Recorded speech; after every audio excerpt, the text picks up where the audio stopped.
Yo, decided. What's up? What's good, my brother? Decided alloy. The way that you said that was just the name on your account, right? Yeah, bro. I'm planning to do some DSA. Let's see. How will I even play this? Yo, Ahmed, you're not the first, right? Yeah, you're the second. Okay. Mm,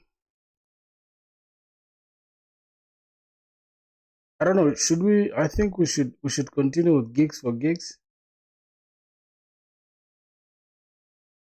All in one learning. Should we continue with gigs for gigs, or we just continue with LeetCode? I think LeetCode is better.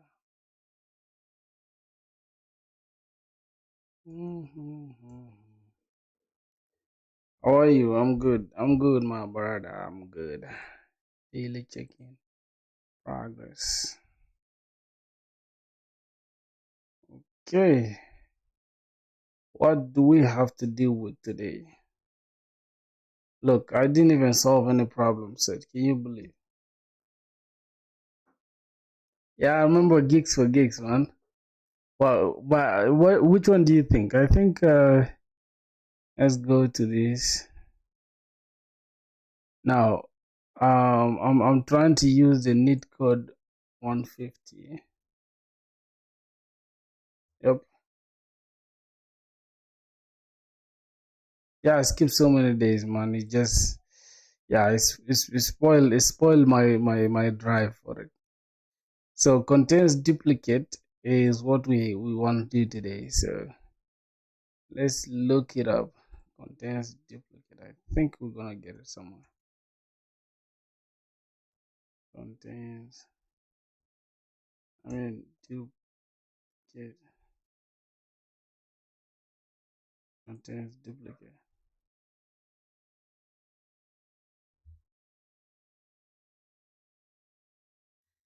Yeah, I'm just following NIT code, man. This is NIT code 150, right? So I'm trying to solve this and trying to see what's going on. So yesterday I tried solving it with Python, but it gave me a hard time. So it's like I don't know, bro. I want to stick to a language that I already know, which is JavaScript. But at the same time, I want to understand um how to solve everything, right? So let's go ahead. Mm, for real, is that it? Like, which one is the best, boys? Which one is the best for me to do? So I think wait, just give me a sec. I think this subscriber goal thing, it's in the way with all our stuff. Okay, let it just be there.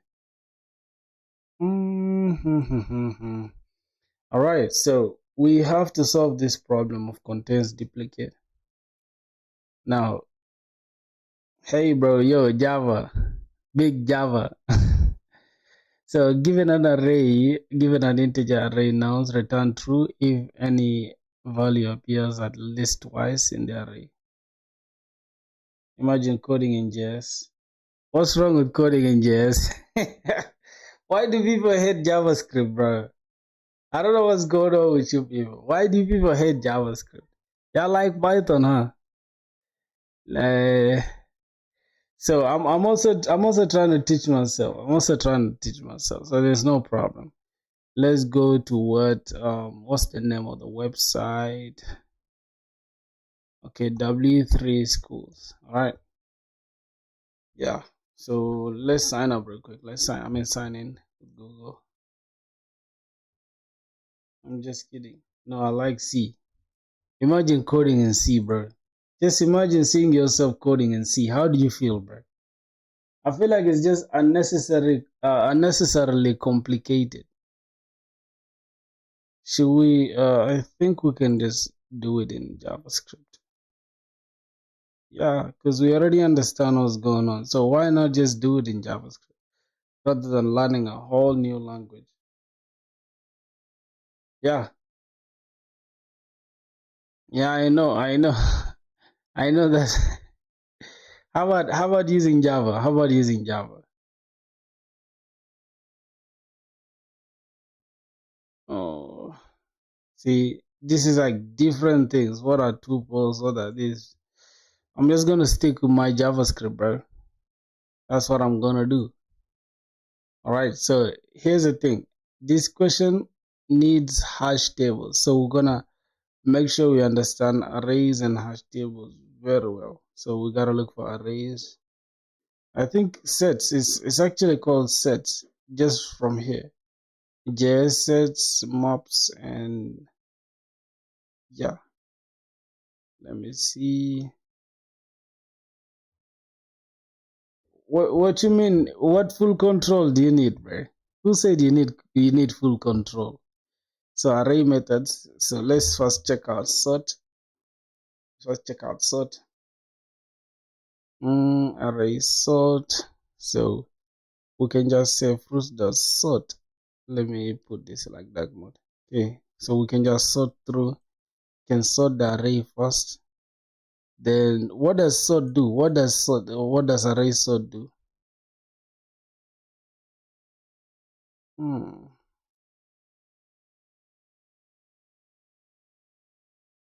Whoa, whoa, whoa, whoa. It's a whole new body. Only on the body. Shit is going crazy. I don't know daddy. Okay, inside web dev, I'm just gonna call this. I don't create a repository. I'm just gonna call this DSA. Okay, we already have DSA, I think, if I'm not mistaken. We probably have DSA, but it's okay. Let's just continue. All right. So we have something like that. Oh my god. A nigga can form nothing, but I still they go ahead. Hold up, let me score. Don't let real can relate. Alright. So that should be okay. So let's try to run this console log. Happy developing. Alright. We've gotten that. We don't want to deal with that for now. So I want to understand 2 plus is equals to 4. What are you doing like that? Why are you always writing that stuff? Like, what is that supposed to mean, man? All right, now let's say I pick out this array, seconds, this array. Now, what do we have with this array? If we say fruits dot, if we say sort, what will happen? Just sort like that. Let's try to console log fruits. I think it's called log, the console log fruits. And what's gonna happen? I run this. All right, so it's gonna sort it from alphabetical order, right? Can we sort by descending? Nope. So dot sort what does it take? Let's see. Instances sorts the element of an array in place and returns the reference to the same array. So let me see. Indicates that A should come before B. So this one takes 2 elements, right? The params can take 2. Describe maybe. Which problem are you solving? I'm trying to solve this problem which is contains duplicate. But you see, bro, here's the thing. I don't want to use LeetCode like how everybody else uses it. Let me be open with like to tell you guys what I'm trying to mean. I want to use LeetCode in a way that is going to teach me things that I don't know. You understand? So I'm not going to just rush into, because, bro, most people I watch doing DSA, all they do is they read through the question, they go ahead and like try to explain and stuff, and then they just solve it and then on to the next, solve it and on to the next. It's like you don't get anything from it. So what I'm doing is I want to understand, like from here right now, contains duplicate, right? I want to expand my knowledge on arrays, like if we go like arrays in depth. So since we're dealing with arrays, we're gonna spend the entire week just dealing on arrays only. So I want to make my knowledge like insane as far as arrays is concerned. You get what I'm saying? So I want to understand the array methods, the array mapping, all this looping, all this stuff. So I'm not just trying to solve this problem. I'm trying to understand more than I know already. So that's the point. So don't worry about solving the problem. We shall solve the problem. Obviously, we shall solve it. But first, I need to understand what we're dealing with.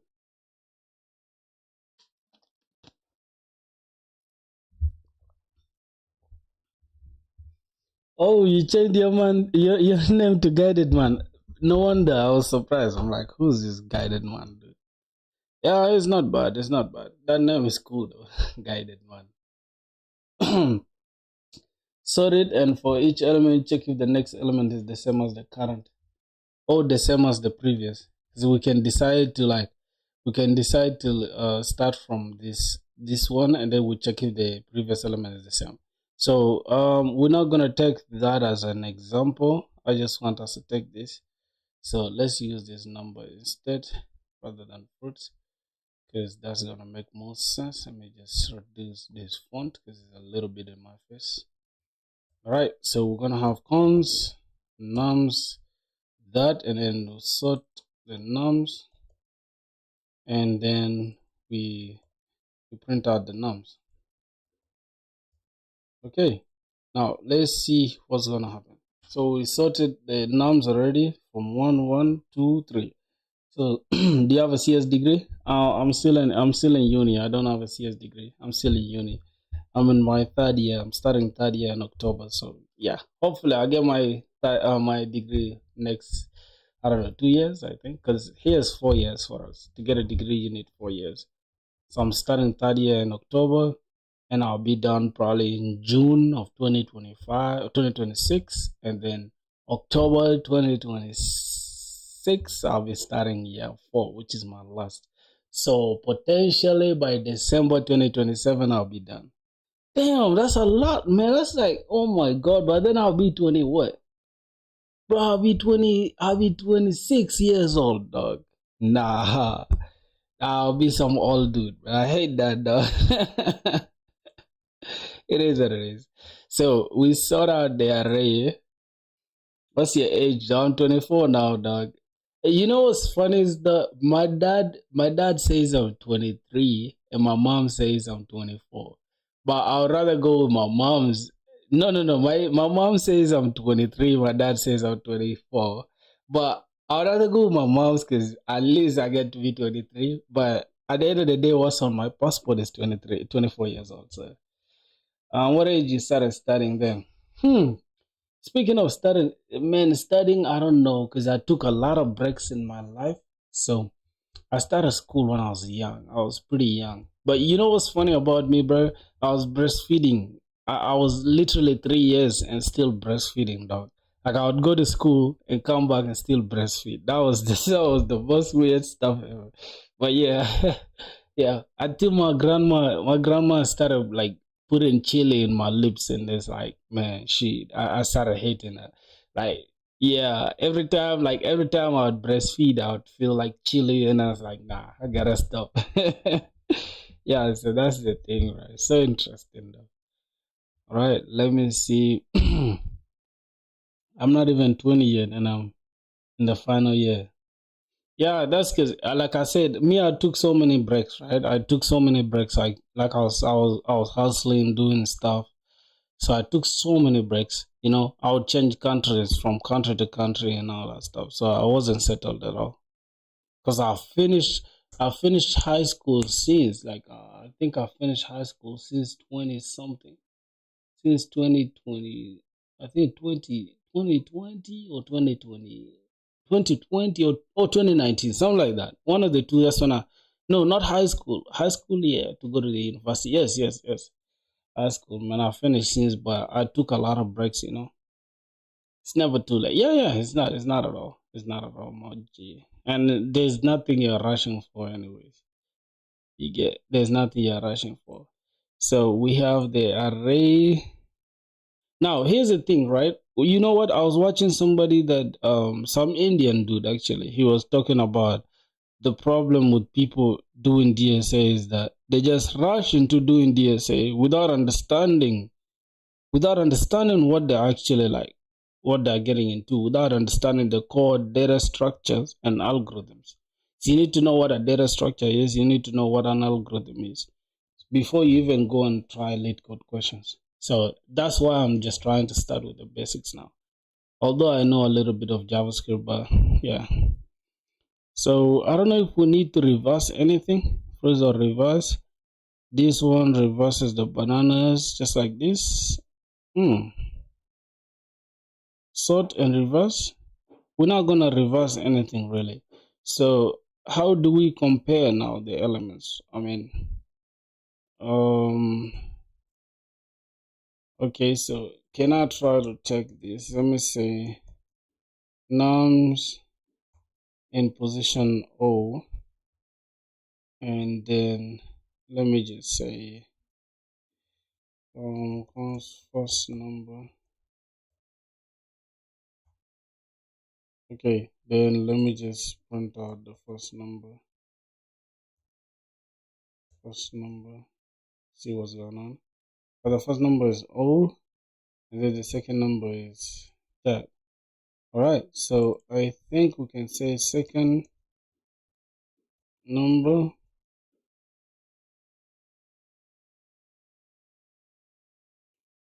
exactly. Most of the people do that. That's why they get laid off after using for loop.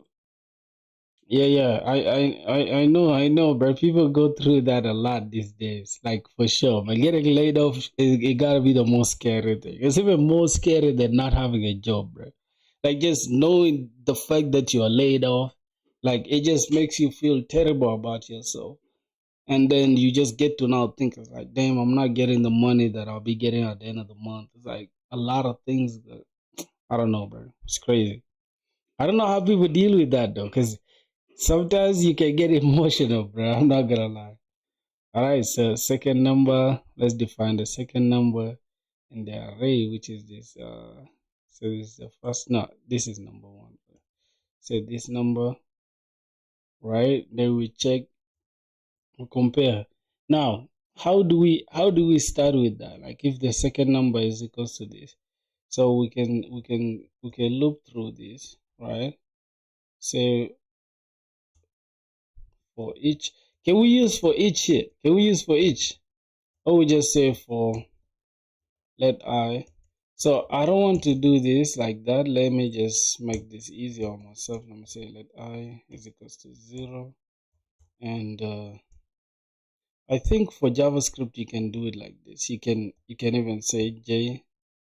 Okay, that's good. So let I is equals to 0 and let n is equals to nums dot length. Hello, yo, Daksh Kumar. What's good, my brother? So this is the length of the array. Then now what we're going to check for, we're going to say I, that's already something that we set, and then I is less than or equal to number, which is the length, and then we increment this one every time. Now for this one, right, inside this for loop here, we'll get to check like if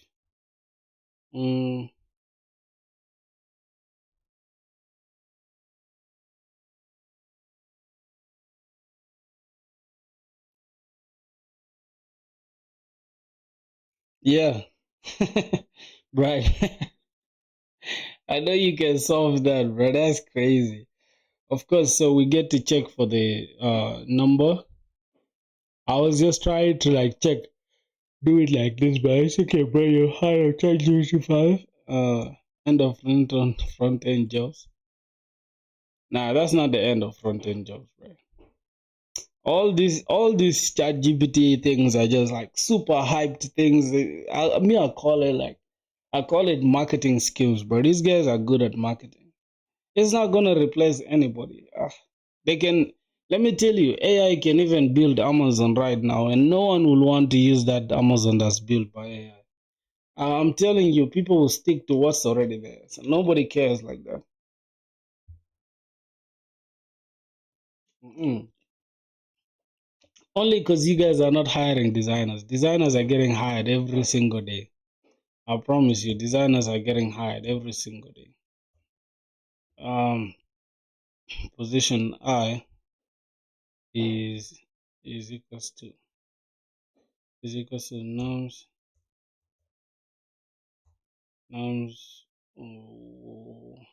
I minus 1. Is it I minus 1? Yep, the previous one. So it's I minus 1. Then what happened? What did you say?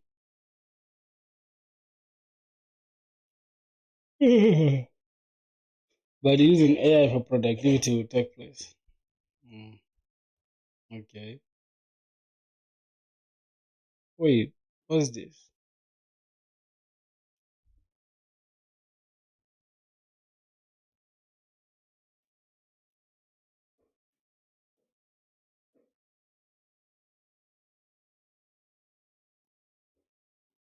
Yeah, man, this is for sure.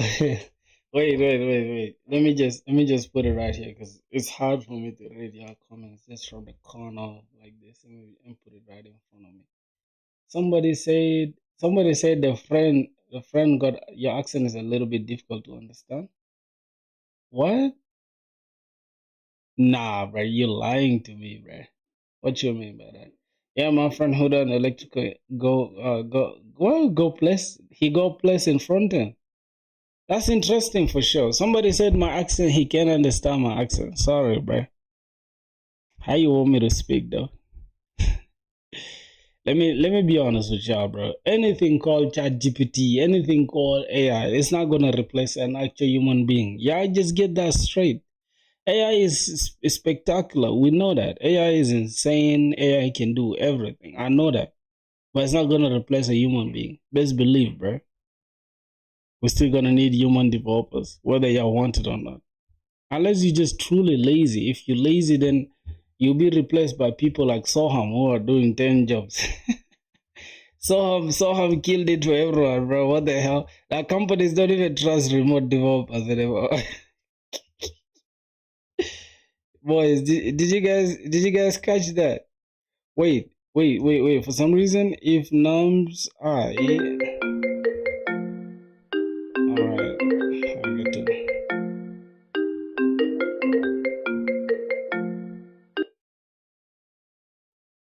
yo Hero.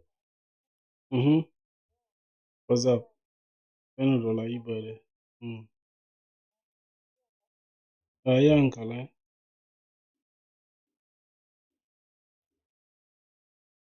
Okay. All right. Hey, Baba Nugoji, Okodi.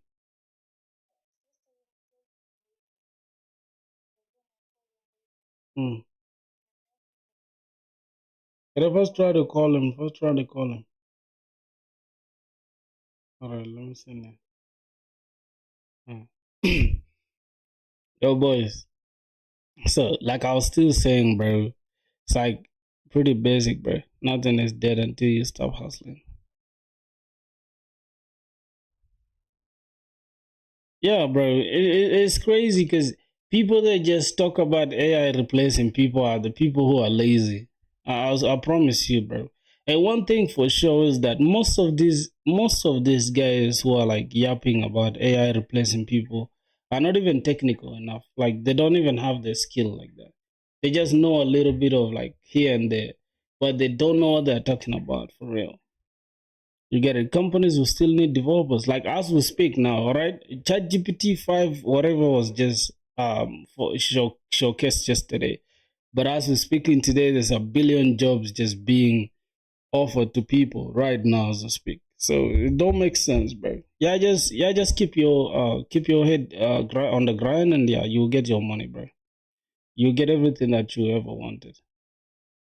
Yeah, but it's not to take away from AI though, because AI is massive. Like AI can do everything you think of. Like even right now, what I'm doing, I'm just trying to pass time. So if I get an interview, I don't get to bomb the interview. Because yeah, I don't want to bomb the interview. Otherwise, bro, Why every basic after why every basic after 52 days? Why very basic after 52 days? Wait, what you mean why very basic after 52 days? 56 days? What you mean by that? I wasn't focused on no goddamn LeetCode at all. Can you see? Let me show you. Let me show you what my profile looks like. Yeah, this is how much stuff I've solved. Like three goddamn questions. Bro, did you get the job? No, not yet, bro. I haven't applied, let alone getting a job. I've never applied for any job, like for sure. I'm focused on doing like projects and stuff. I'm not really concerned about the job now. Yeah, so somebody's saying why very basic? What you mean by that, bro? Getting a job as a fresher is difficult right now.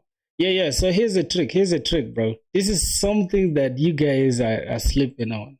Content, like for real. Let me get to that. Like, y'all should start doing content. Like, bro, this is slept on. Like, do content, showcase what you're building, grow some audience, like even maybe to like 20 to like 100 or maybe 500 followers or something. Start posting on LinkedIn non-stop, like every single day. Upload on LinkedIn, reach out to recruiters or maybe follow people that are already working in companies and just DM them, yo, bro, what's up? Yeah, have like a job coming soon and all that stuff. Like, I feel like that is the only way you're gonna stand out. And it's easier for people to see what you've been building through your content than just sending a resume and just wishing for the best. Yeah, content is a thing, man. Some people are just too shy to speak in public. That's what I've realized. It's like that's where people stand out a lot. Like if you're a person who can yap, I'm telling you, you can you can get any job that you want, bro. I swear to God, bro. There's a girl I know that literally got a job in Microsoft. I swear to God, like, she's literally from Kenya. Right now, she just she just went to like how do I call it? Is it SF San Francisco? Yeah, Microsoft, bro. It's funny because this girl used to be the type to yap, like she would upload every single day. It'll get to a point where it's cringe. It's like, ah, man, I just want to skip this, you know? But look at it now. It has paid off, bro. I saw your setup and damn, man, you're somehow ahead of me. What do you mean I'm ahead of you, bro? I'm not ahead of you in anything, bro. I'm just, if anything, I'm just trying to use what I have. ThinkPad is good for coding. Nah, bro, ThinkPad. If just if that's all you can afford, go ahead. If you can upgrade, just upgrade, man. Yeah, don't cheap on yourself. Right, like for me right now, there are a lot of things I need to upgrade on for real. Yeah. Okay, so the only thing is I don't want to do this problem with a basic thing. So let's just go ahead and check on sets. Now for sets, is you create a new set. I think that we can solve this problem with maps, really. Yeah. So you can create a map by passing an array to the new map constructor. So const fruit is a new map, and then this is what we're gonna have. So the map can have key value pairs, right? And then const fruit is a new map, and then fruits are set, apples and this and all that stuff. Then yeah, I think we can use sets to we can use hash map to solve this problem. Not hash map, but I think a map. I think it's the same though. My setup is too cracked. What do you mean, bro? Nah, I don't make content on TikTok like that. I don't really make short form content, but I just share a little bit of like what I like. Let's say I'm building something. Like I don't know if I can show you. I just started my TikTok. It's just like a small thing. Let me see TikTok. So I don't know if I can get it. In India, one person named. Yeah, I know that guy. I watch him religiously, bro. I watch that dude religiously. I don't know his name, but something about Sink, right? Hekrat Sink or something. I don't know. Plus this dude as well. This is my guy, bro. If you guys haven't watched this video, yeah, I gotta watch this video, dog. Like this is a video that will We just make you like think about what you're doing. It's like, damn, I like his kind of straightforward, no BS kind of stuff. And it's telling you to like get your life straight, bro. Look at somebody sitting down for 1 hour to tell you what to do, bro. Think about that. Yeah, so I don't know about that dude. I think I watch him a lot, but for some reason I'm not seeing his videos anymore here. Yeah, he's here. He's here. That's the dude. I watch him nonstop, bro. I like his content. You feel me? Yep. Even what? Even there are 24-hour courses. Who's But if you can sit down and do a 24-hour course, you must be stupid, bro. Like, but y'all not stop making me laugh, bro. Because who's sitting down to watch? What the fuck is this, bro? Like, come on! I just turned on my TikTok. What's going on? I think the name is Programmer Filthy. All right, I opened this new stuff. As y'all can see, I uploaded a few videos here and there, but they're not even that good though. But I uploaded this video yesterday, which was interesting. Yeah, bro, you're not a real developer until you start using Docker, bro. Yeah, I can see that. Yeah, we're still building, bro. Look at that. Building 6 out of 11 is almost getting done. Is reading everything from the Docker image. So we have a Dockerized version of Node.js. Yep, running with PostgreSQL.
Yeah, no audio. Yeah, man, shit. I don't know, bro. Yeah. I think it's easy. It's easier to like understand this. I'm muted. Nah, it's not muted anymore. Okay. Thanks a lot, bro. Thanks a lot. Let me show you guys. I don't know if there's a way I can. Is there a way I can log into Instagram? Okay, I think it must be this one. Hopefully, it logs me in. If it doesn't, I'll be mad. Enter by authentication. What the hell? What the hell? Wait. Passwords. So, bro, do you guys use the authentication stuff? Because now, what the hell is this? How am I supposed to even get this? Passkeys. Somebody should help me. How am I supposed to get this now? So, 6-digit number has been sent, generated by an authentication app. All right, I'm just gonna search Instagram. It better be this one. Okay, I think it is. Nah, I cannot access my Instagram, boys. Sorry, man. I'll show you guys my setup, how it looked like before. I don't know if I have it though. Let me show you. Let me show you on my YouTube. If you go to my YouTube, let's go to my previous videos. I think I have like, let me see. I think that it's almost like the last videos. Yeah. So I don't know if I showed my setup, but as you guys can see from here, I had my studio there, bro. I had my studio there. Yeah, I can find it, but it's cool though. So you are everywhere. I think one day you will get a call from CEO directly to join the company. Filthy, yeah, bro. Might end up working in Google. Just wait. Thank you guys, man. Y'all have a lot of hopes for me, and I'm not letting you guys down. You guys don't know how much work I put in, bro. Like, wait, let's just pause on this DSA thing for a minute. Let me show you guys what I was working on yesterday, bro. You guys won't believe. I was literally working on microservices, and I realized like how much, like how, you just get to appreciate how much like how much technology can just, like, simple stuff can really become big to the point where you just get to appreciate the technology itself, right? So here's the thing, like, before I was doing everything in a naive way, right? I was deploying, I was just running my apps from here and all that stuff. But yesterday I learned something crucial, where you can run your entire Docker is not running. Okay. Where you can run your entire application on Docker, right? Your entire application, not just the database.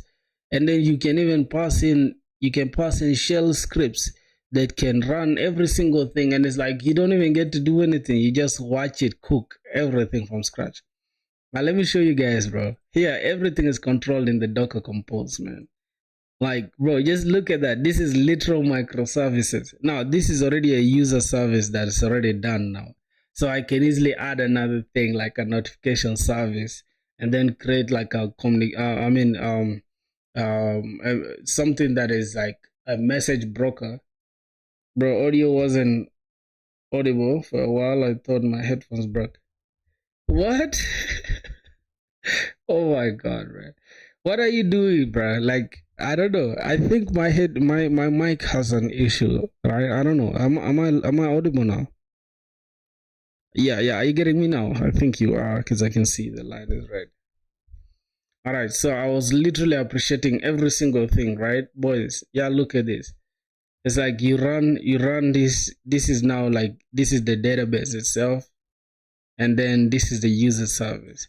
So these are two literal services that are running on Docker. And I was like, damn.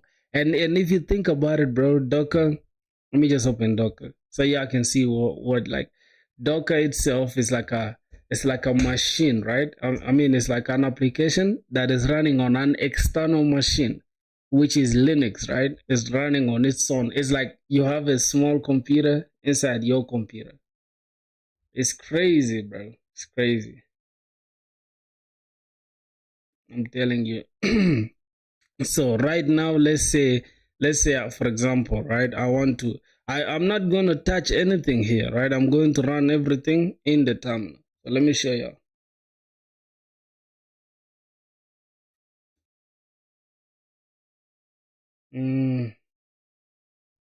Now let me show you guys. First of all, let me see the inside the developer, not that bucket, obviously. Ooh. And bro, you know what's funny is that I taught myself this stuff. Nobody literally told me this. I literally just studied it and learned it myself. That's why I'm just super proud and happy about it. All right, let me see CD web dev. I know this might look something simple to most people, but it's not. Has anyone used any push notifications API apart from Firebase? I need the free one. I try one Signal, but I'm not yet on free one. What is push notifications? We did it in Flutter, right? We did something similar to that in Flutter, but I don't remember what it is exactly. All right, so now we got a CD inside microservices, bro. And you know what, bro? My friend just my best friend. He literally just got an internship, bro.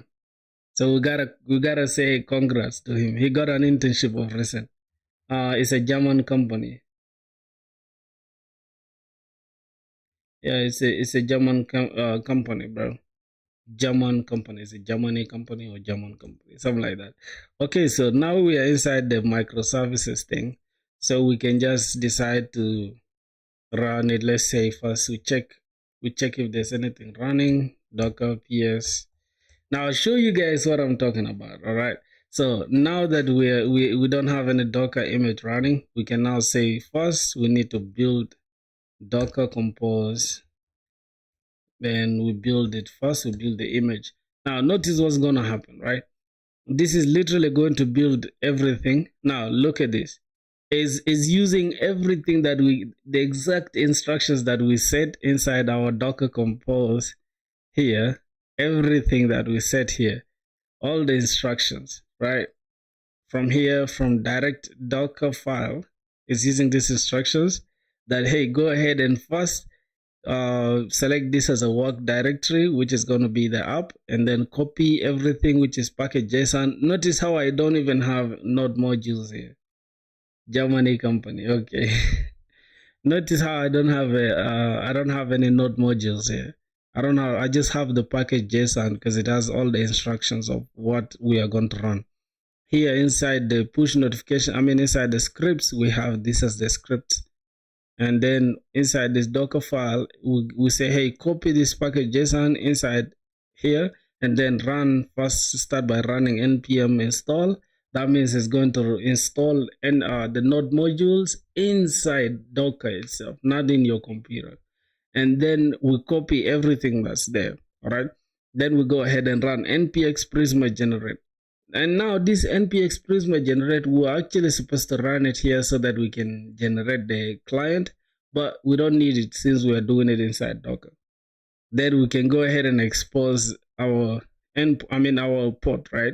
Since we are running here, we are running this port, which is 8000. Then we just expose it inside our Docker file. Then this is the command that will run now. And that is exactly everything that has been done here. I should add captions in the video. Why, bro? Like, y'all don't get me like that. I just don't.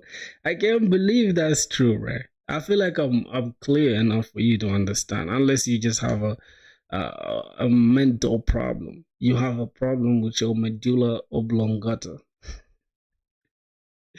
Okay, all right, my brother. So we've built that already. Now we can go ahead and check Docker compose. Say Docker compose, and then now we just gotta say up. And if we say just up like this without putting this D, right? Without adding the D, pause. Without adding the D, notice what's gonna happen. It's gonna run it inside my terminal, which is something I don't want. Like, I don't want it to run inside my terminal. All right. I want to continue using my terminal for other things. So now everything is running. As you can see, the database is already in sync with the Prisma schema. Then we have server is running on port this. Now this is running on Docker, but it's running in our terminal, which is something I don't want. So we're gonna go ahead and just boom, kill this terminal, stopping everything, right?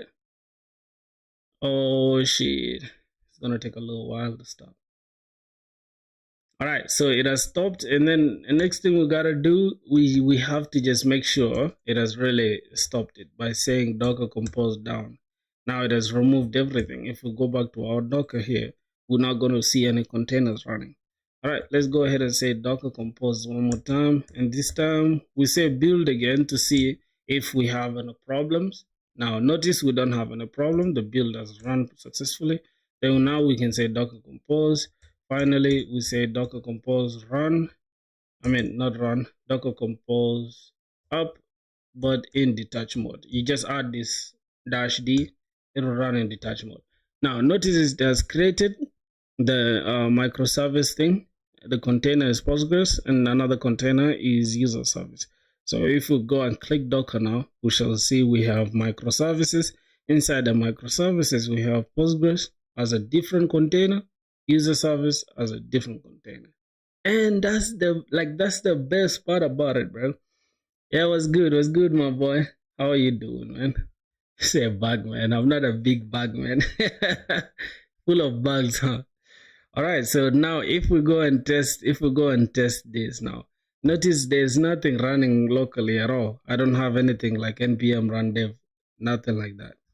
Right? Everything is running on Docker. So if I go ahead and just open Postman, um, just open Postman.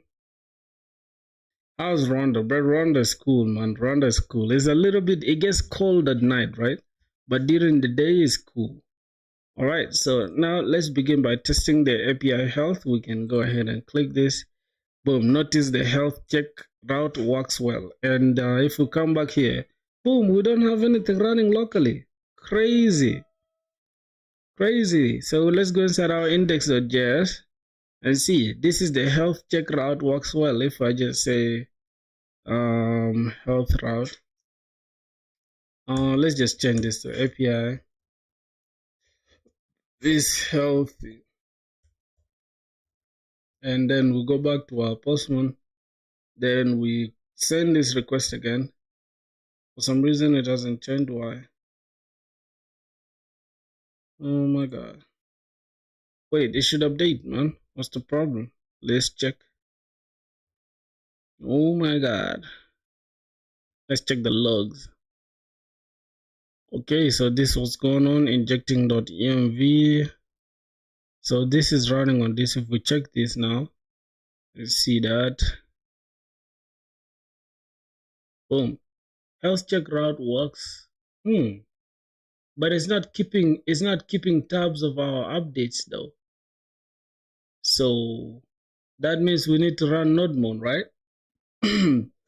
Yeah, but that's just basically it when it comes to microservices. I wanted to show you guys a little bit of like some new stuff that I learned. You get it? And why it's always cool to like get out of your comfort zone and try new things. So that's basically it, my boys. Oh my god. I think I did a terrible job explaining. Yeah, my beer, man. How is Australia, man? How is Aussie, man? How is Aussie? How are the snow bunnies? Why do people like snow bunnies so much? When I die, I'ma go to snow bunny, hey, snow bunny. Y'all know that song, boys? Okay. Let's see. So we got maps. Okay, let's go ahead and see how we can solve this problem. Given an integer array nums, return true if any value appears at least twice in the array. They are graving for you. Who's graving? Is it this is here? Who's graving, man? Who's graving? All right, hold on. Let me see. Bro, I love to switch languages. People hate to see me do that, but it's crazy. God. Anyways, it's cool. So let's say we just do the for inside here. So for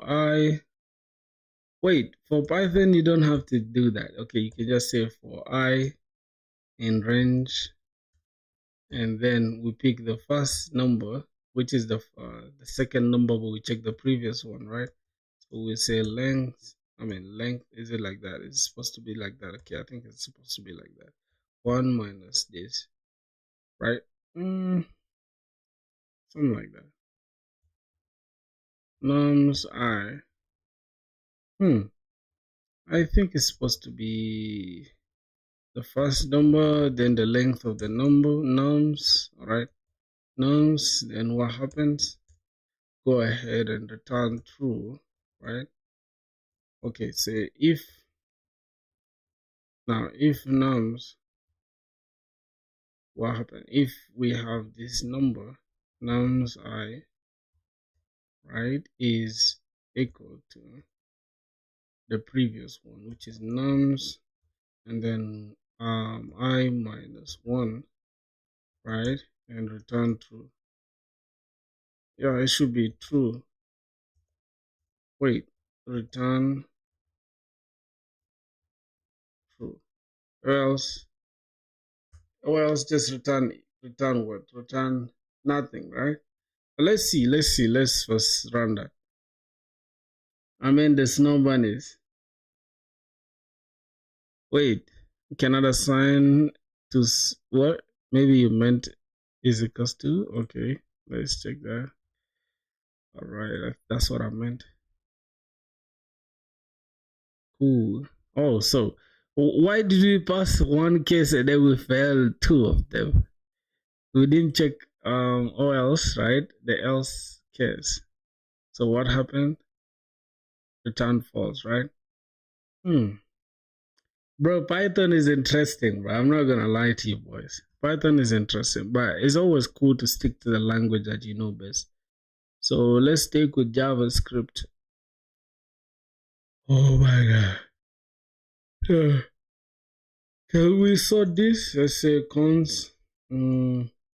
First we say nums dot sort. So we first sort the nums. What is that? What is that? What are you typing, bro? Nums dot sort. Wait, what the hell is this? Wait, where's the function? All right, so that's the function, right? And let's go ahead and go to JavaScript. Boys, where's the fucking function? It's still the same, right? Python is a big snake, bulky one, right? It's a bulky snake. So first, this contains duplicate thing, right?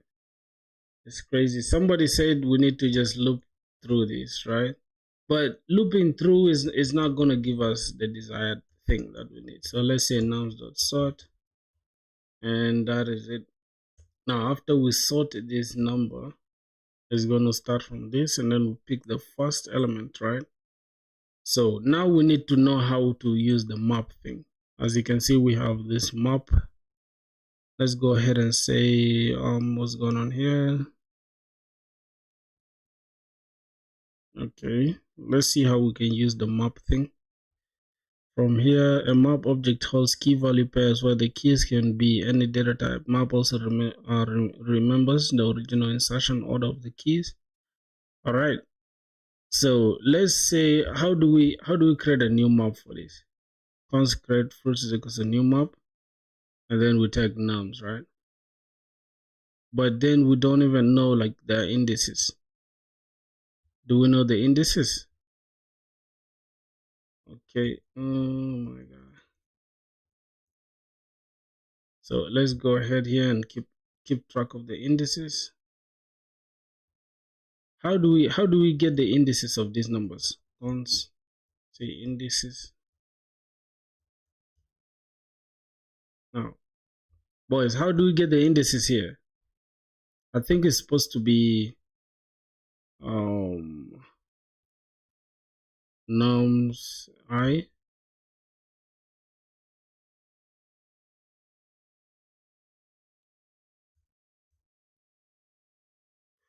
Oh my god. What's your account balance? Which account balance?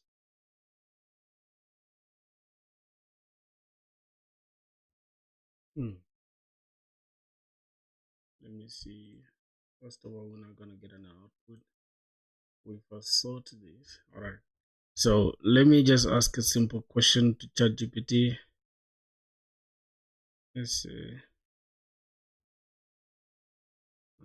Solving contains duplicate question. All right. Hey, so I'm actually solving a question on LeetCode about contains duplicate. So I need a simple clue, at least a simple clue that can make me go forward with the answer. Don't give me the actual answer, just give me a clue. All right, let's see. Hey, I'm actually let's see how that's gonna work out. Absolutely, here's a simple clue to guide you. Think about using a dictionary or hash map to group together files with identical content. Start by figuring out how to extract the content and associate it with the file path. Once you can group files by their content, spotting duplicates becomes straightforward.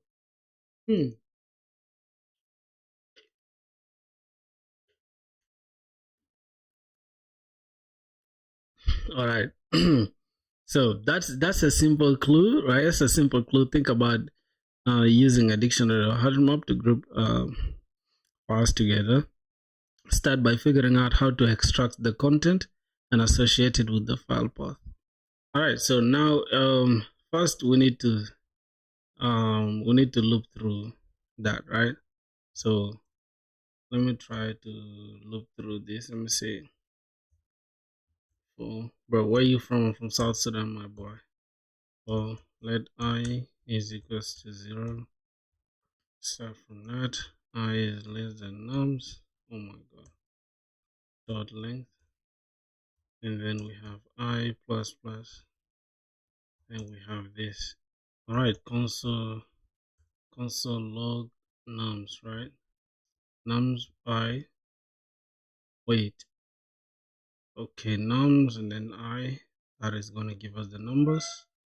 What if we want to sort these, right? So we can say nums dot sort so that we can get this. So it's 1 1 2 3. All right, then from there, where do we go next? So if we've sorted this, how do we check for the previous numbers? All right, so I've decided to go with sorting now as a brute force solution. So I want to start with sorting first. So I've sorted the entire array. It's a collection of numbers. I mean, it's an array of numbers, like 4 numbers randomly. Then I decided to sort them, and now I want to know where to go next from after sorting. So let's start with the brute force. All right, bam. Bro, I'm sorry. I saw the statistics, some photos about South Sudan, and there are many people homeless. It's about your opinion, bro, for your country. Yeah, man, it's crazy, man. It's a lot of people homeless. That's true. It's sad though, but it's true, man. There's nothing you can do about it at the end of the day. It's just like some people in government just decided to make life hard for the people in the country. So the only thing you have to do is just grind. And yeah, people get homeless nonstop in my country, bro. It's crazy. It's a lot of refugees, bro. It's a bunch of people outside the country. Almost every East African country has refugees from my place, bro. It's crazy. It's a crazy situation, bro. Yeah, that's why you see me working hard, bro, because I just want to create a difference. Great. Sorting is a solid brute force first step, especially for detecting duplicates. Once you've sorted the array of numbers, duplicates will now be adjacent to each other. That makes it very easy to find them. Here's how you move. Well, here's your next step after sorting. Look through the sorted array and compare each one element to the one right next to it. If two adjacent elements are the same, then you found a duplicate. Now in pseudocode, this is what happens. For I in range 1, then sorted array.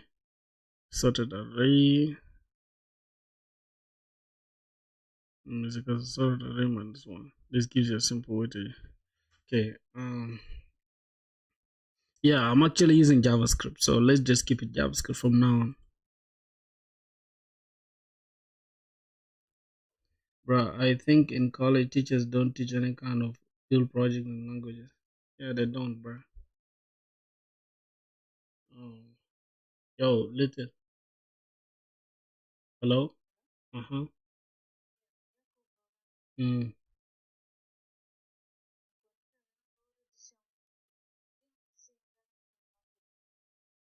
Oh, okay, no worries. It's okay. Bro. What the hell? Mure baja, baby, baby,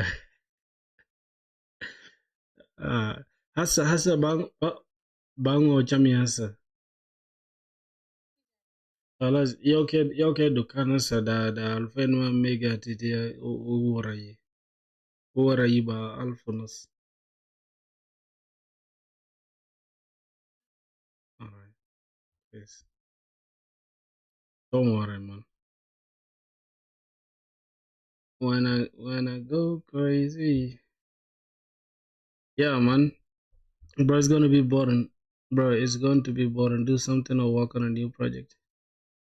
Yeah, you're right, bro. I want to just solve this question though. Like it's a one small problem that I want to fix. So don't worry. I'll go to the project. Don't worry about that. Nouns or sort. Um. So here's how you can do the brute force approach after sorting some nouns or sort. A B is equal to A minus B. Oh, so this is what you do. You sort from A B, then A minus B. Now you loop and compare adjacent elements. Let I is equals to 1, so you start from 1 actually, and then I nums of length, and then if nums I is equals to nums I minus 1, return true, duplicate false, or else return false, no duplicates. Now I've already sorted the array, right? I've already sorted the array. I don't know if we need to put the A, B thing, but as you can see, we've sorted the array already, so I can just go ahead and say since we have this, for I, just leave the sorted to be outside.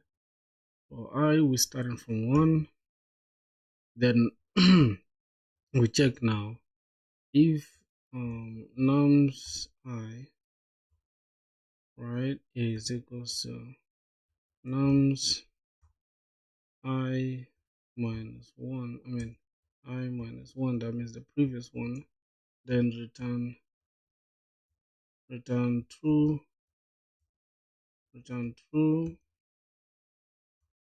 that means duplicate found. What's going on here? Outside function definition.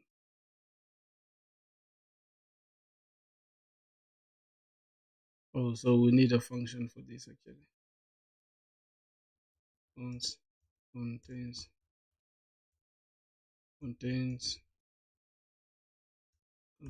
duplicate. Duplicate. Contains duplicate. Then we take. It's gonna take a number. Alright. Then we just drop this inside. I think nums can be here. Alright, nums can be there, and then we just return this, or else just return false. Okay, now let's try to run it. What's going on here? Alright, this is what's going on. Now nums, remove this one there. Okay, let's say that.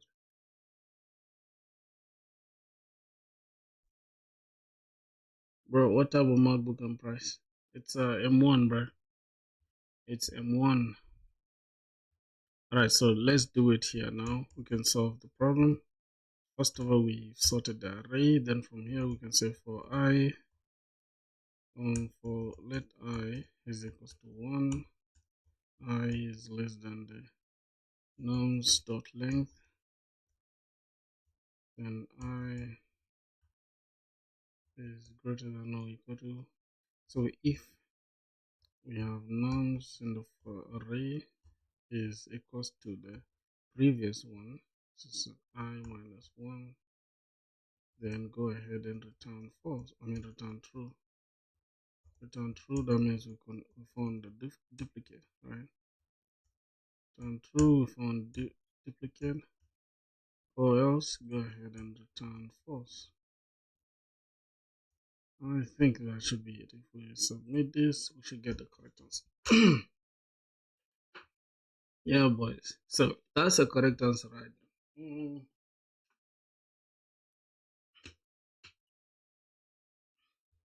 If you want solving problems or any DSA, I can give you help hand, bro. C++. Learn C++ for this. Why do I need to learn a whole different language to do the same thing that I can do in this language? It's ironic, right? I don't need to learn a whole new language to you get it. So now let's go for the optimal solution, right? Because now we're just trying to, so I can submit that and then we can go ahead and build projects. We still have time in our hands, boys. Let's not rush, okay? All right, so I've solved that problem already. So okay, we get to the optimal solution because from what I see, we're using for loop and all that stuff. So it just seems like we first sorting and then we applying the loop. That's like I think O of n squared time complexity, and I think time and space complexity. So for the big O, we want to like make it optimal to at least be like O of n, I guess. So let's go ahead and do that.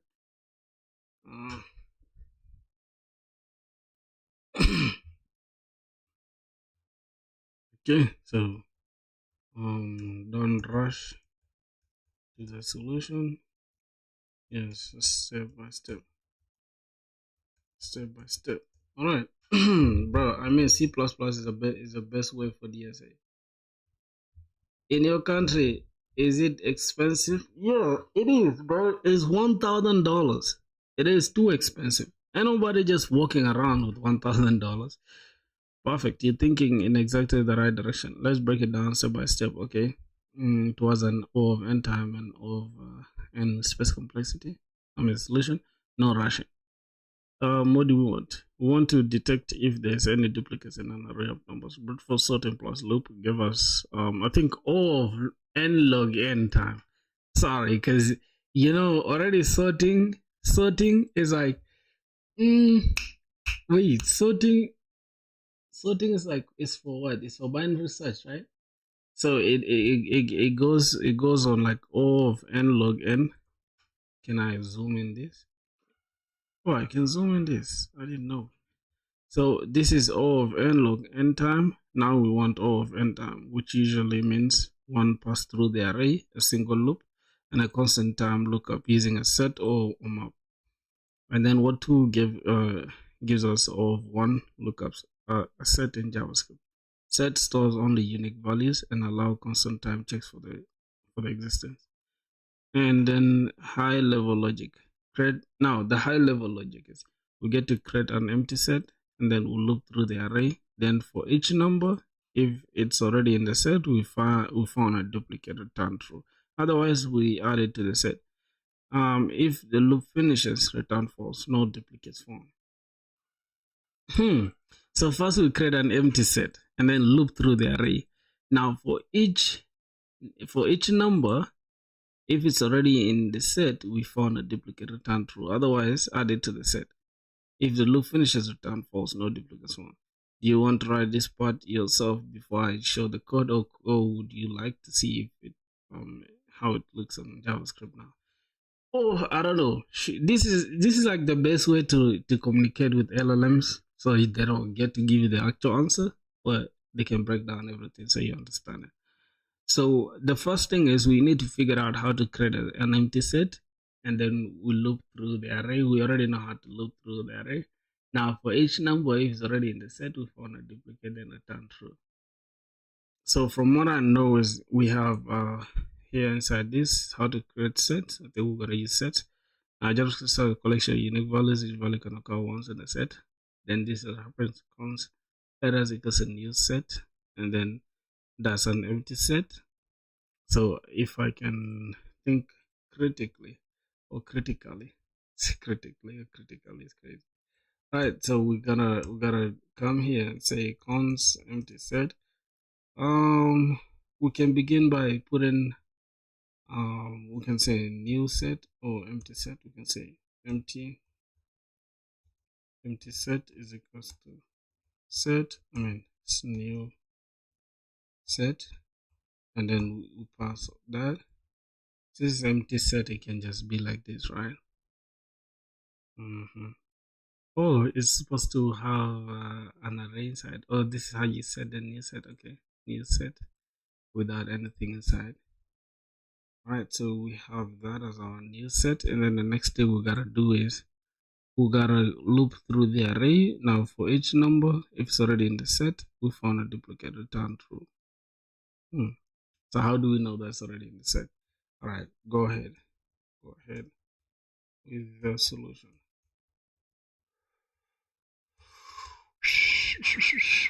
Awesome. Here's the optimal solution in JavaScript using a set for O of n time and space complexity. So first const seen is equals the new set or the numbers we've seen already. And then for let num of nums. Yo, this is actually simple though. It's almost like the one for Java. Let num in nums, I think. Int nums, something like that. Let num of nums for let num of nums.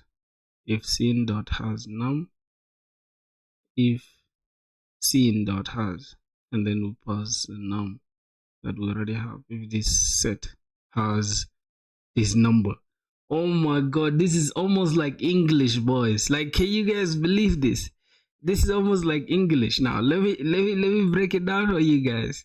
So we first set an empty set, and then after that we say for let num of nums. Java is the best word. ESA? Nah, not really, bro. If scene, which is this one, dot has num, which is this, right? If scene has num, okay, they return true. Or else just add scene dot add num and then return false. Yo, this is crazy, bro. This is crazy work. Oh my god. Yo, I can't believe though. So let me just change this to scene, right? If scene, then we first loop, we say for. Now we can say let select num in, or let num of nums, right? Then we check if we have if scene dot has this num, right? If that is true, then return true. Or else go ahead and add, say scene dot add, and then we add as num, and then from there just return false, because then it will prove to us that we don't have that problem. Wow. Let's go ahead and bam. Hopefully it's not gonna have issues. Yes. So if we submit this, let's see how is it gonna be optimal? Whoa. Look at this. Would you guys look at this? Would you guys look at this? It's O of M square MS. Like this is literally, I mean not O, this is like 0 milliseconds. Beats 100% of the people who try to do this question. Jesus Christ, this is crazy. The runtime. Let's check the memory. The memory is not that bad though. Yeah, so it is what it is. More challenges. So I think later we shall go ahead and try more challenges, right? So we've solved 4 questions, which is not bad. Let's go here. I think we should mark it as done. Yep. Now tomorrow we shall go ahead and do valid anagram, right? Or anagram, whatever you call it. Sign in with Google.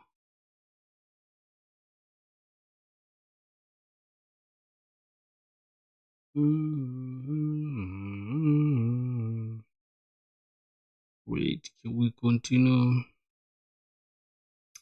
Let's continue this.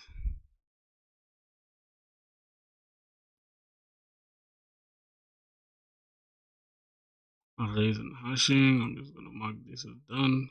Right. But that should be it. Tomorrow I'm gonna come back and do that. Another question. Now, boys, this is where we're going to grind now. Going to see what else we're going to build now.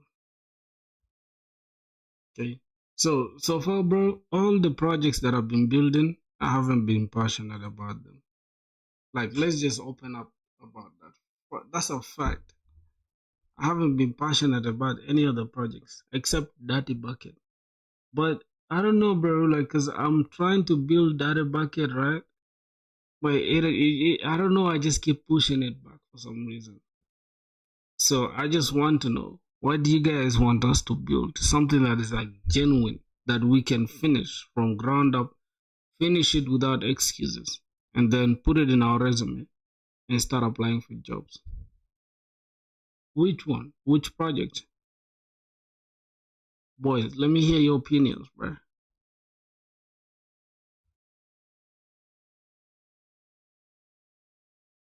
Oh my god. Hide. Mm. Let's go. Let's go. Let's go.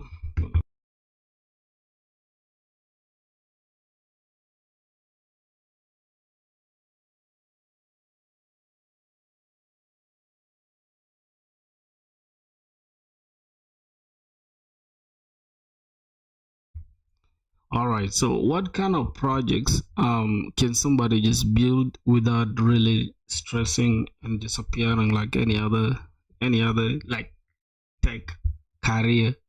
What am I even saying? I'm like, this is a stupid prompt, man. Okay. So, what kind of project, right, can I build that will make me stand out to the recruiters and not just a basic CRUD app, but not a to-do app either, not just like any app that anybody can see and say, hey, this is something you built to the tutorial, but a project that can make you stand out, a project that can show the potential recruiters or hiring managers that hey, this person knows what he's doing. So yeah, just give me 2 to 3 projects that are solid, end to end, front end, back end, all that stuff, all that good stuff, and so that you can guide me from the start to the end. I don't mean giving me any code at all, but just like the overview from like um yeah, from the planning phase until when I reach deployment. So just let me know. Let me know. Yeah, bro. So this is the new way for me to just chat with AI. I don't want to write down anything. So this is what I say. Just yep, that should be okay. Excellent mindset. You're absolutely right to want to build something that signals. I can build real end-to-end system, not just follow tutorials. So developer metrics dashboard with GitHub integration. A dashboard where users, developers log in with GitHub. They are most active repositories, weekly coding stats. I think somebody already built this though. Visualize contribution heat maps, pull request velocities, top 5 contributions. Yeah, I think somebody already built this. AI powered job application tracker. A tool where users can track applications, company role, apply, etc. Upload or paste job descriptions, automate resumes with job descriptions using OpenAI or similar to get my scores, get interview prep prompts based on the job role.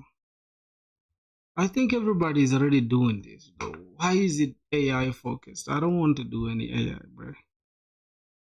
Personal finance tracker. These are basic apps, bro. These are basic apps. What's going on here? Execution overview. Bank statements of sync transactions via Played API. View monthly spending by category. I don't know, boys. Like I don't know what to build now. I'm kind of confused. Define the MVP, sketch the wireframe, plan backend architectures, route models, database schema.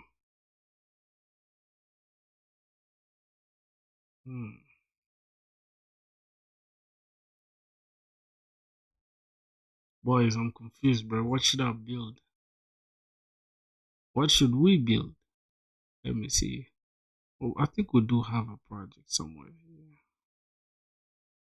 We didn't. Did we even finish the e-commerce? Yeah, we finished the backend for the e-commerce, but again, the front end is kind of like I don't know. I didn't build the front end, and it's just like yeah. Okay, let's go ahead and see.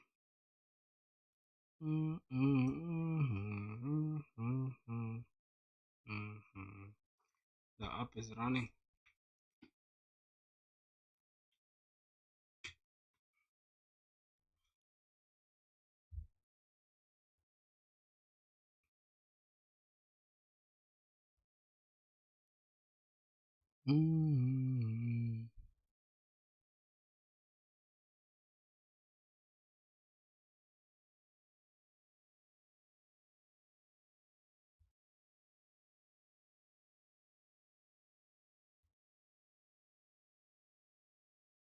So we have the backend already for Amazon.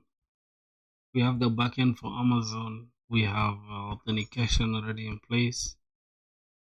I don't know what else. Okay, so I'm just gonna do it like this, right? Let me see what I already have. Product controller.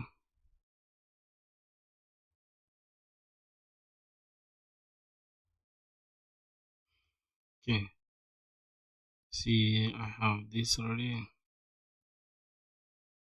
Alright, so I already have this project in place. Just study it and tell me what you notice about this.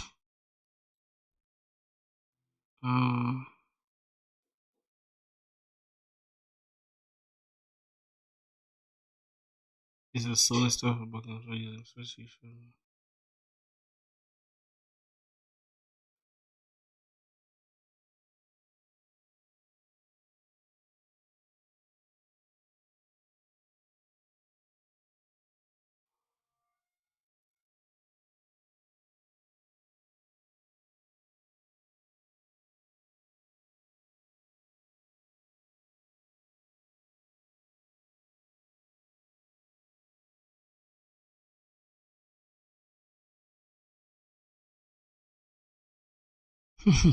The way this AI is criticizing my code is crazy, bro. AI is roasting my code bad, bro. You're using products when it's a single product. Rename to product. Oh my god. Missing unique constraints. What happens if the product with the same name exists? Assuming that's not allowed.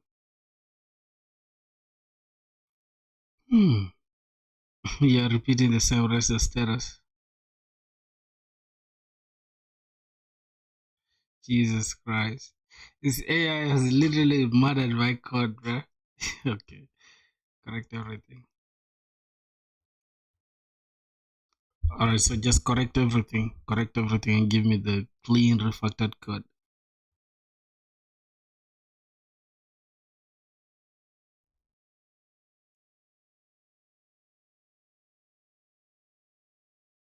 Boys, can we vibe code something today or what? No, not middleware.ts.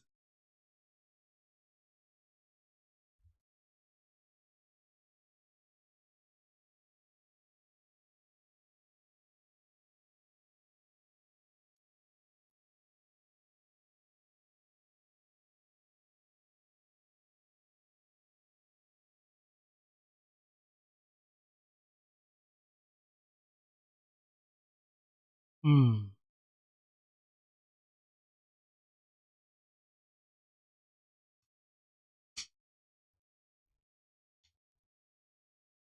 Send response. Status number.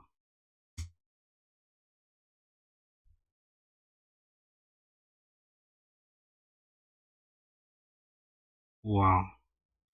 Boys, I feel like I'm confused, bro. I don't know what to do, bro.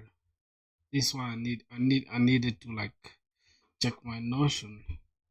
So it gives me the entire structure of what we need to build next. Okay, so this is what we need to build next. We have integrate lemon squeezy. I don't know if we need to do that. Can we integrate lemon squeezy? No. Seller functionality, create an endpoint. API/seller, create seller. Links to user. Validate one-time payment. Payment status dot completed before activation.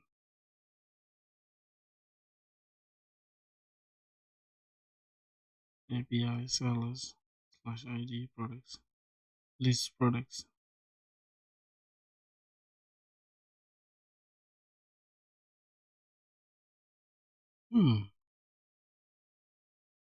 Where is the schema product?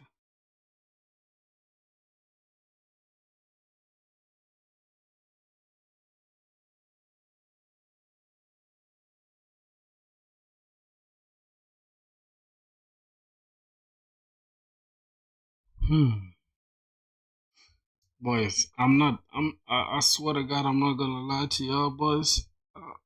I don't know what to do. I don't have any motivation to do anything for real. I think we all have that. We all have that piece of uh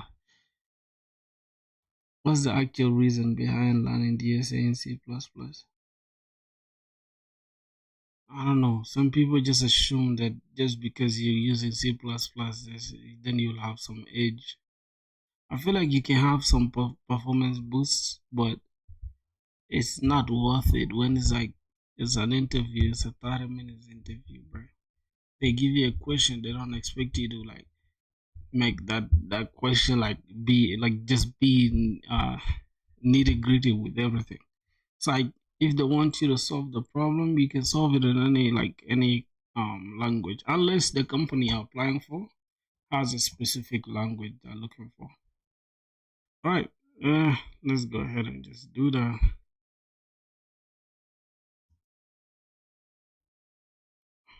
Yeah, but having increase in time and space complexity doesn't give it any edge, like as far as anything is concerned. When you're solving problems, it's not the problem really.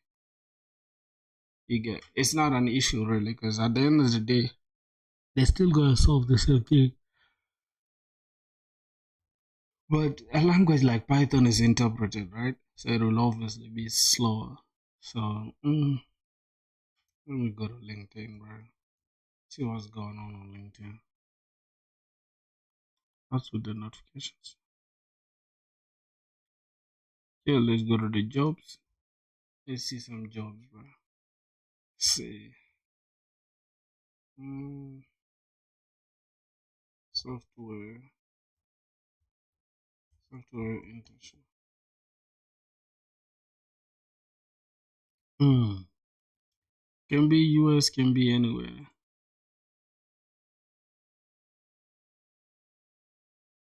Let's look for Canada.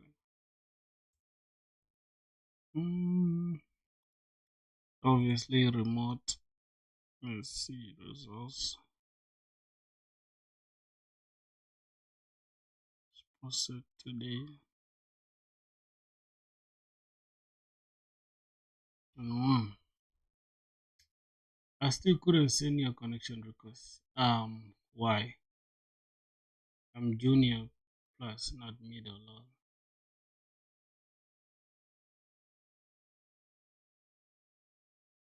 Danyar, the school love, the school love.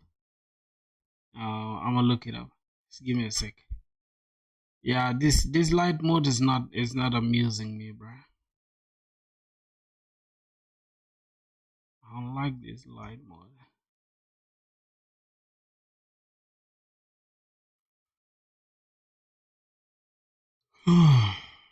Wait, dark mode.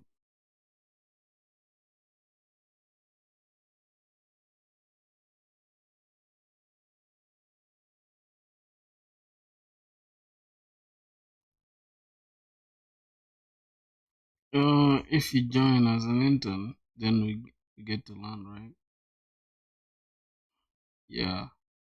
Your name is Daniel. Daniel. What?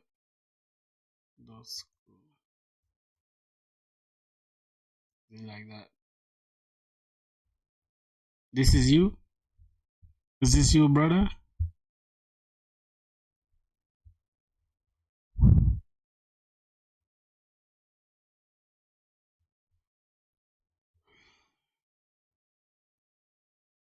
Yeah, you can get internship without internship. All you need is just all you need is just what? How do I call it? My boy got his resume here. Why is your resume in some other language? Which language is this? Why are you locking yourself to only one side of things, bro? Yeah, I don't know. I feel like your resume could have been better with English, man. I don't know why you're locking yourself to only one side of. I don't know, bro.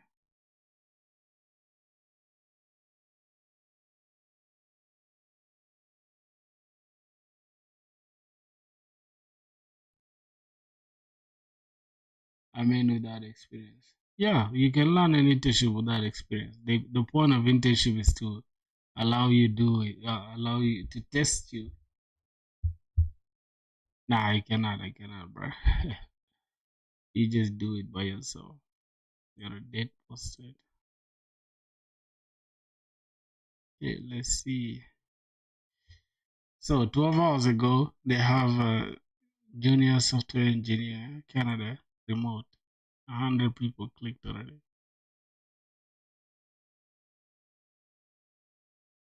Hmm.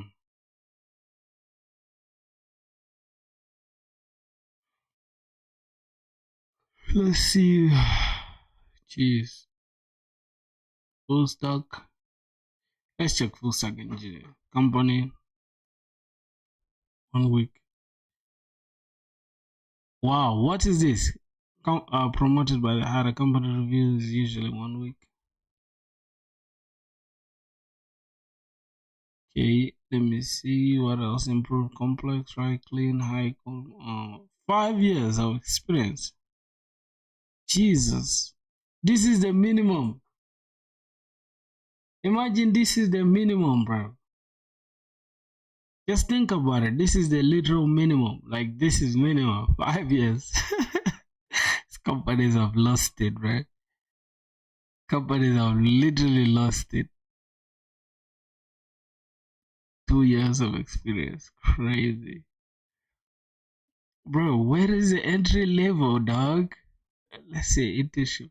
Oh my god. Let's just say software engineer.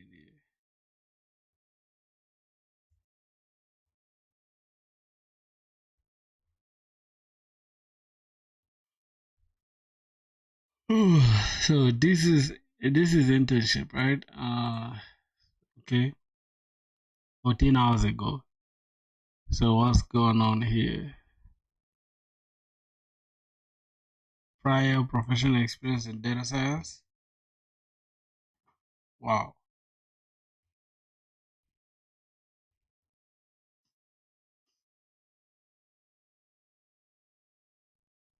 So, boys, I think the best thing to do is to just go into AI and ML, bro. I feel like that's the boom. That's the thing that's trending now.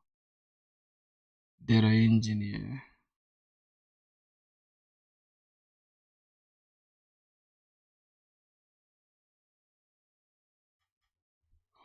Wow, wow, man! Every company I'm seeing, bro.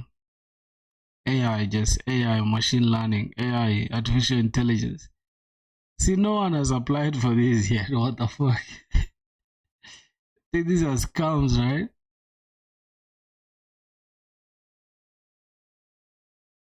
It, 62 people have applied.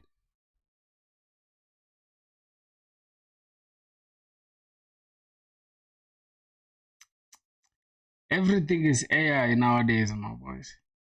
For real. So yeah, bro, we are not going to stand out at all. Oh.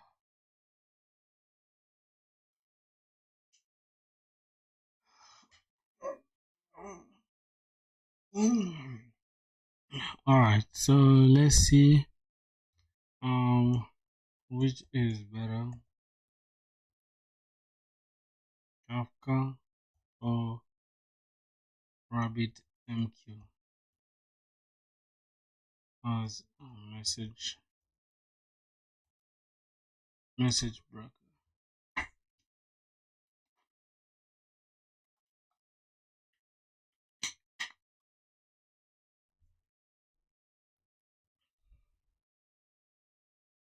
Distributed event log streaming, traditional message broker, queue based. I think RabbitMQ is better. And then you get message queue with routing and eking, topics plus partitions. Guaranteed per partition, no global ordering, per queue only. Persistence, message persists for configure time, message persists until consumed. Throughput, high, millions per second of scale, moderate, lower than Kafka. Latency, slightly higher, lower for small systems. Okay, at least once is capable. So boys, so here's the thing. Um all right, so now assuming I want to build an e-commerce website but with microservices. So just assume Amazon like e-commerce store, but not actually Amazon, Apple, I guess, because I'll be selling, let's say, iPhones and Samsung phones. So basically electronics. Yeah, you can say just MacBooks. Yeah, used MacBooks, used iPhones, and other electronics. How can we interpret that into microservices, and how can we break each down, and what steps do we need, and everything? Like break down the entire architecture for that. Okay, yo boys, that's how you talk to AI, bro. I feel like like saying things like this in a human language is better than just typing it. Love this. You're thinking big and realistically. You're absolutely ready for microservice thinking. How do I build a scalable Amazon e-commerce focus on used electronic like iPhone models using microservice architecture? Let's break it down step by step from domain decomposition to tech stack, communication and deployment. Now, what is system we're building? An e-commerce platform where users can browse, buy, use electronics, sellers can list products, and the system handles payments, orders, notifications, and more. So we want the architecture to scale independently. Product traffic is not equal to the product load is not equal to the auth bottlenecks. Be modular, loosely coupled but well orchestrated.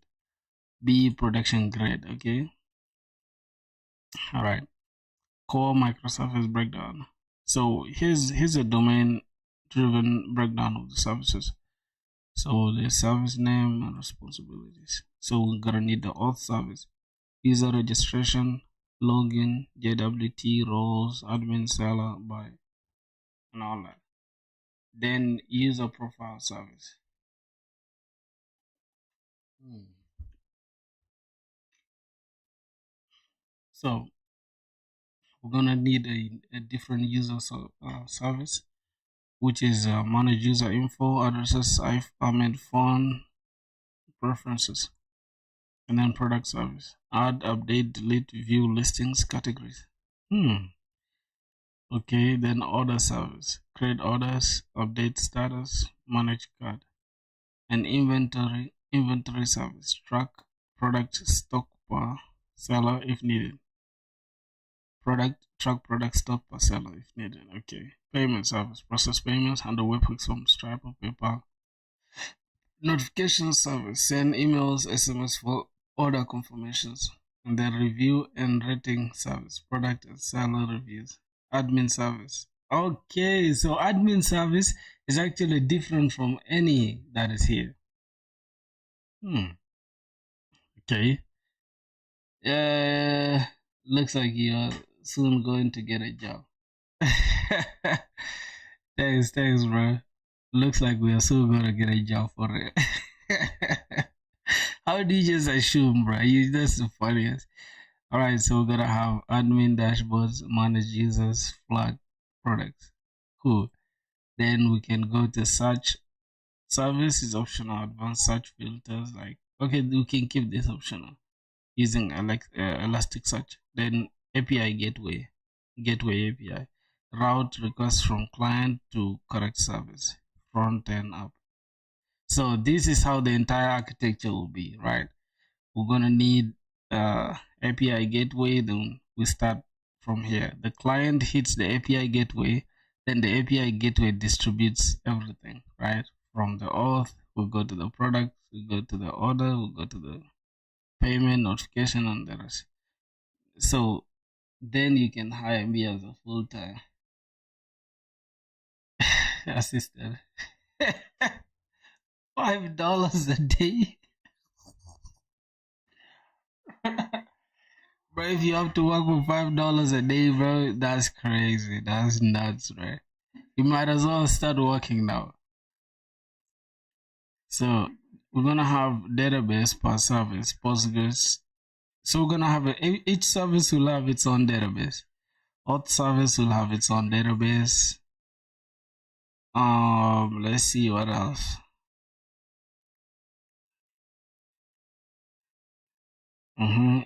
Event bus, Kafka, or RabbitMQ for async communication and decoupling. Then how the services talk to each other. Synchronous, HTTP, API gateway, individual services. Auth talks to the profile. Okay, so API gateway talks to individual services. Hey, Draco was good.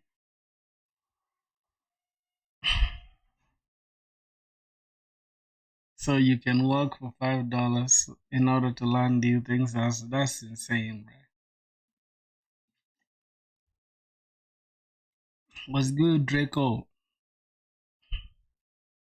Right, then we can go to asynchronous, which is via event bus, order place,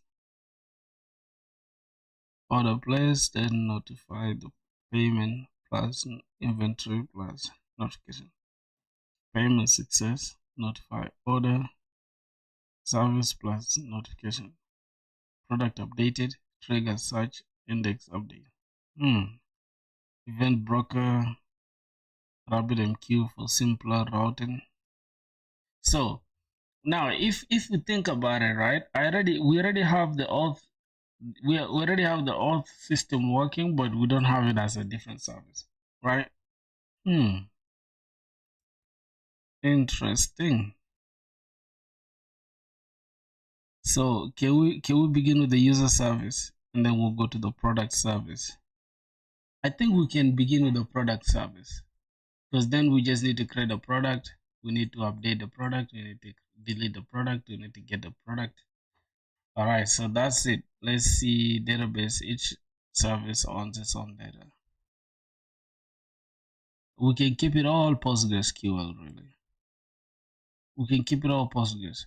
I feel like Postgres is better for everything. We can just keep it Postgres. So let's go ahead and see. Now, notification, we're gonna need Redis queue plus email service provider. Okay, so the tech stack, Node.js, TypeScript, Fastify, no. We're gonna keep it Node.js and TypeScript just. Docker plus Docker Compose locally, Kubernetes for production. CI/CD with GitHub Actions, deployment Vercel plus Railway, or AWS EC2. So the flow goes like this. Place order flow, user browsers products, product service. User adds to cart, order service. User clicks checkout, order service creates an order, emits order created event. Payment service listens, handles payment. On success, emits payment success, and then order service updates the status. Notification service sends email or SMS. Inventory service reduces stock. Wow, you like the hat?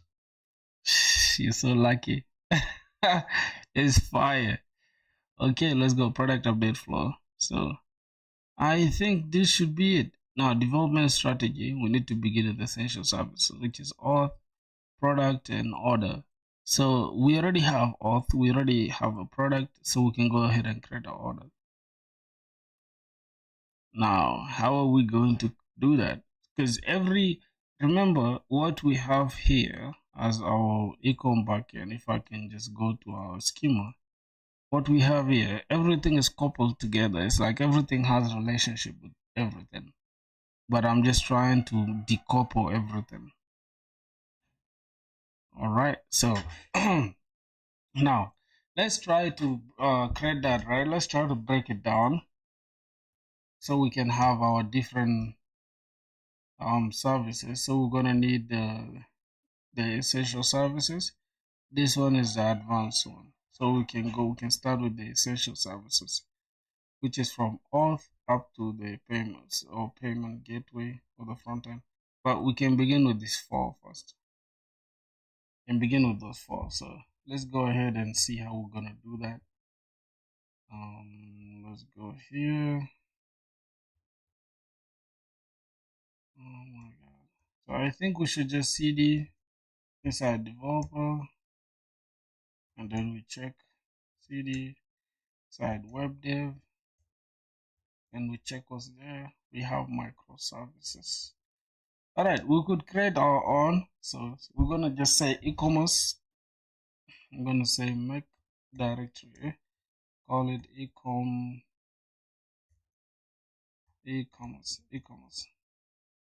We're just gonna say e-commerce.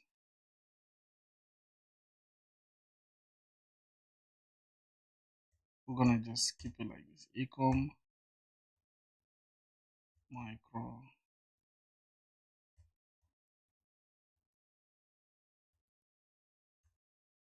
Today is the day I started learning coding every day like you. Down to lacking. Yeah. Yeah, man. Take the oath, bro. Take the oath, man. Take an oath with yourself. Say, hey, I will never ever quit. I will forever grind every single day until I make it. You can do that, man. You can do that. Go, go, go, my brother. Did we make that? Did we make that directory? So let's check.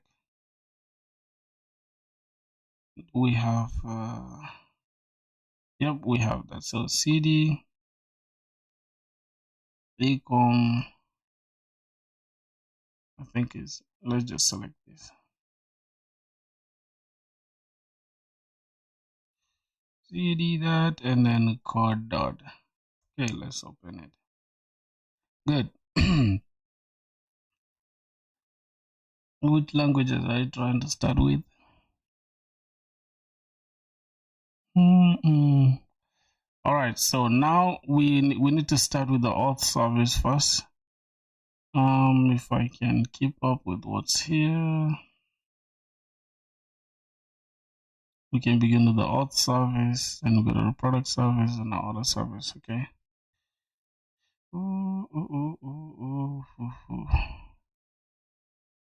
Let's say make directory auth service, then product service,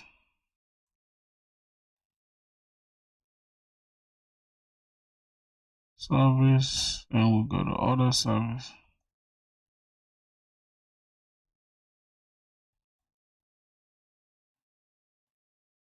And then after the game development, and then after that probably JavaScript or Python. That is payment service. All right, then we can have API gateway and frontend. API gateway and frontend. Now I think we can create these four first. I think this one for now is okay. Payment service. We can have client as well. We can have, which is front end. But let's just keep it like this for now. Okay, so we have those services in place. And now the auth service, right? This is like, we're gonna have a simple learning it too. We can discuss together and increase and on what? Increase your skills. You see the way I do it with ChatGPT. That's the best way you can do it. You're working on.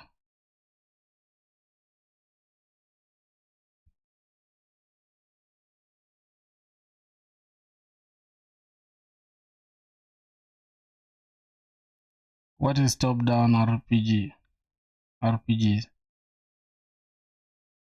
Zelda style games.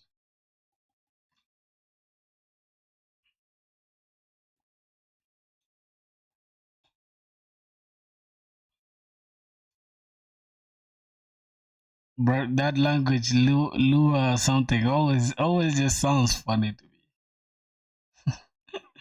Sounds so funny to me, bro. Okay, so we can say we start with database design for the MVP, and also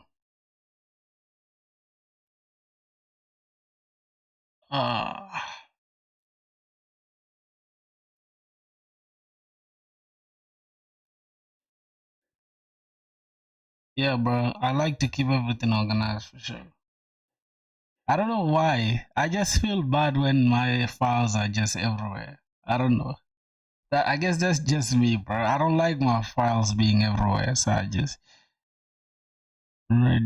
cloud ready, real world system. Recruiters will absolutely be impressed if you even get 50% of this life. Wow, you see this, bro? Recruiters love to see this. Tools to boost quality, so I'll open API docs for each service. Try logging. Now let's start with the database design for the MVP, and also I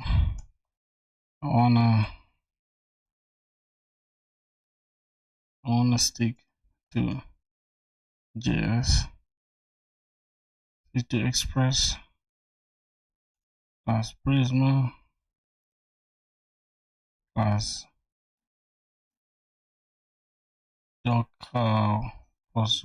Dockerize PostgreSQL. You're forced to code every day, or how do you stay motivated to code every day without getting bored or a day where you don't want to? I'm not forced to code.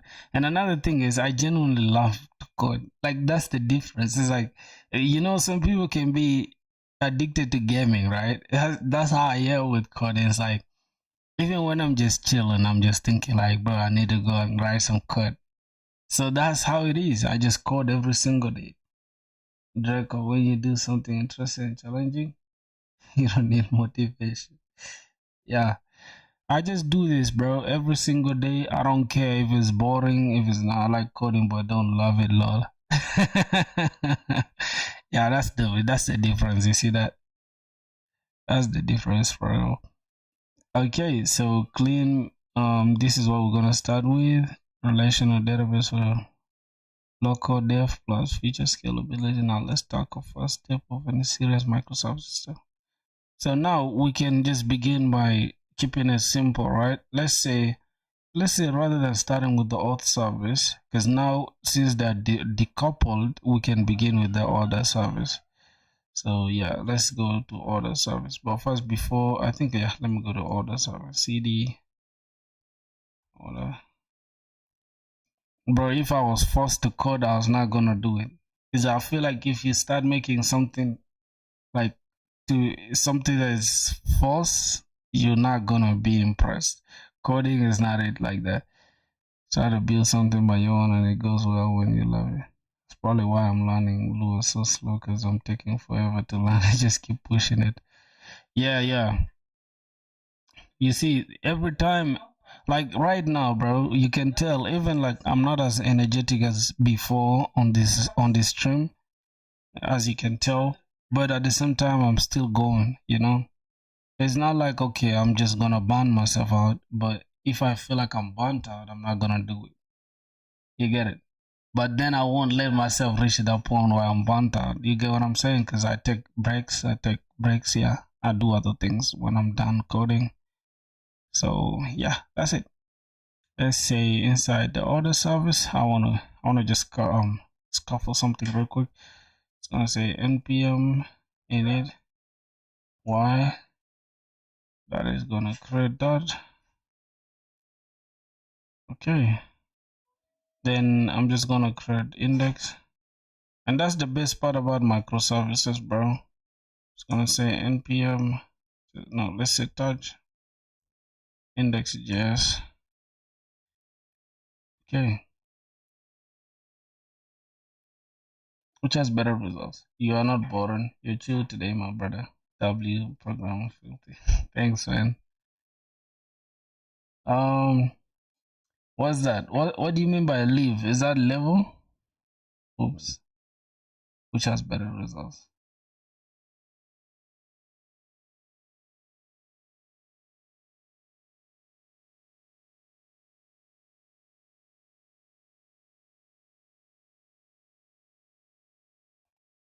What's that? What's live? So let's say we have this. Now, what do we need from inside the order service? What do we need? What do we need to install? We need to say npm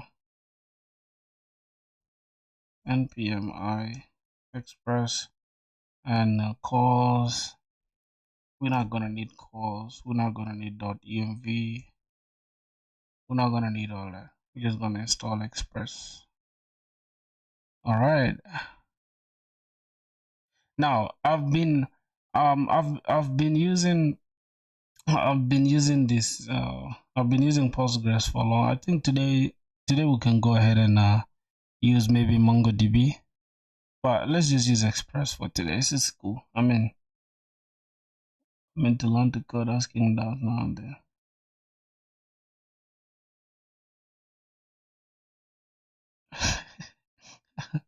African term for slowly and step by step. I don't know. I've never heard of that. I've never heard of that, right? All right, let's see. We have Express. First, I need to change this type to module.js. Okay, and then so we need to install only Express. Now Express is done. Then we need npm. What do I need to install? I think nodemon.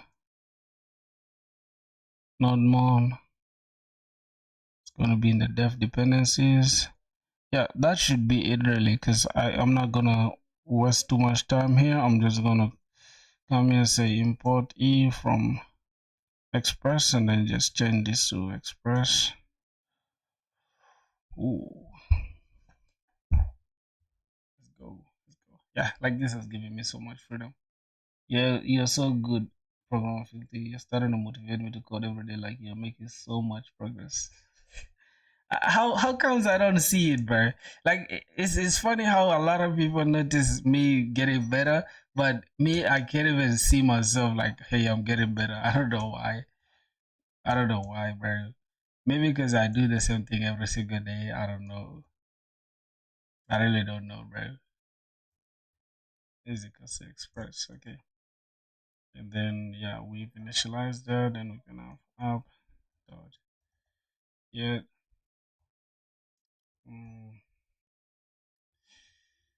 yeah so response. All right, response send API running well, and app dot listen port s give it 8,000.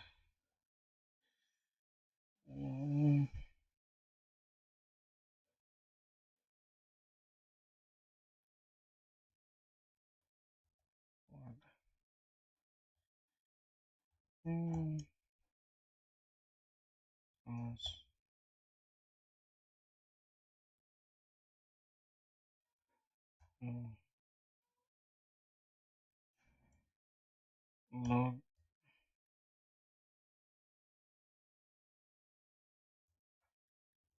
apply HTTP localhost.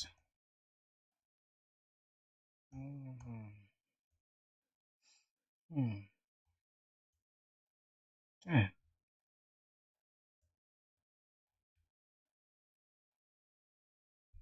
Because space is always will stay the value you set it.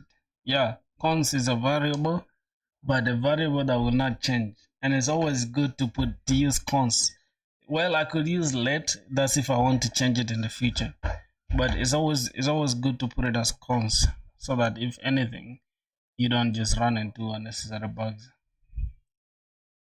Yeah, let just gives you unnecessary bugs. I thought something else. At day 100, you'll be master at JS. Yeah, step by step. Wait, how did this guy know that? Wait, are you an African, bro? Let's see. Leave.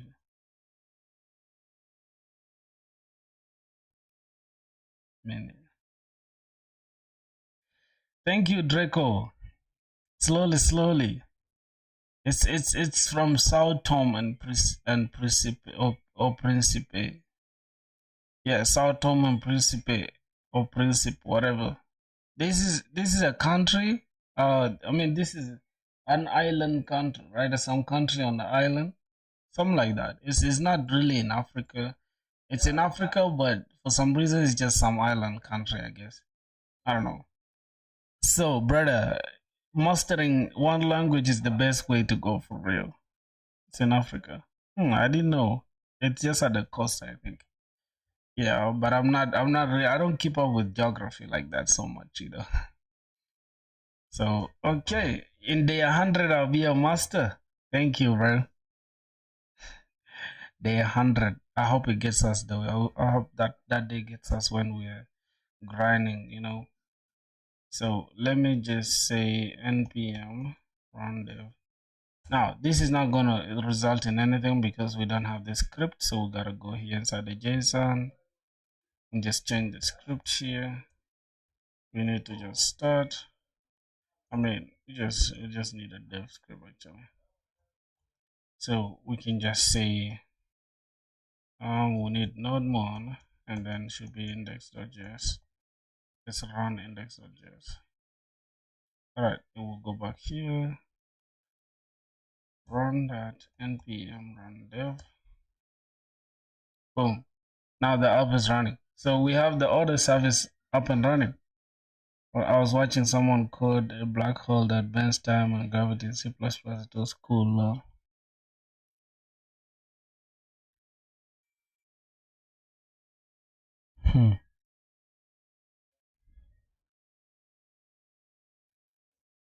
Guys, I learned tables yesterday and how to find something in a table at an index.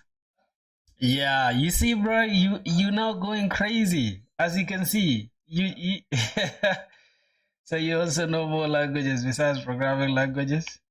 Wait, wait, this dude knows he knows other languages. Wait, which other languages can you speak, bro?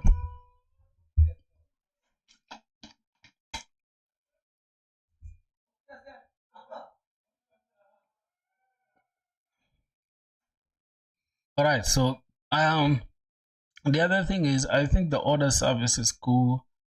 This must be okay for the order service. All right, let's see the order service. We just need to create the controllers and all that stuff, but we can just do it here. We don't even need to do too much with the controllers and stuff. We can create it here. So you can just say up dot get um up dot get, and even the routes and all that stuff. We can say the route is API slash orders, right? And then we can have let's just say order routes. I just like to keep them organized. I don't know for some reason. So let's go ahead and just say app.use. Okay. And then we just gotta say cons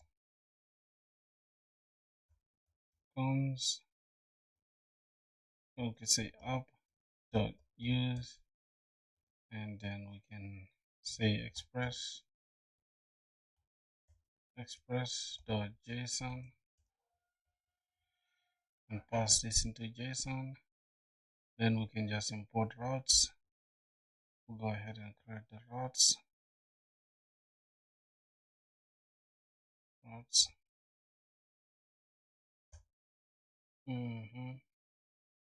Then we create controllers. Then we create SRC folder and just put everything inside it. Controllers inside the SRC, routes inside the SRC. Yep. You know what? I'm super motivated right now. I want to code right now.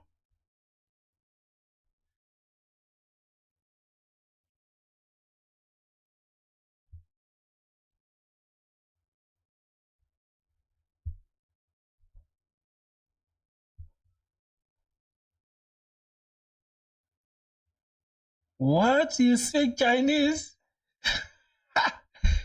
Yo, where you from, bro?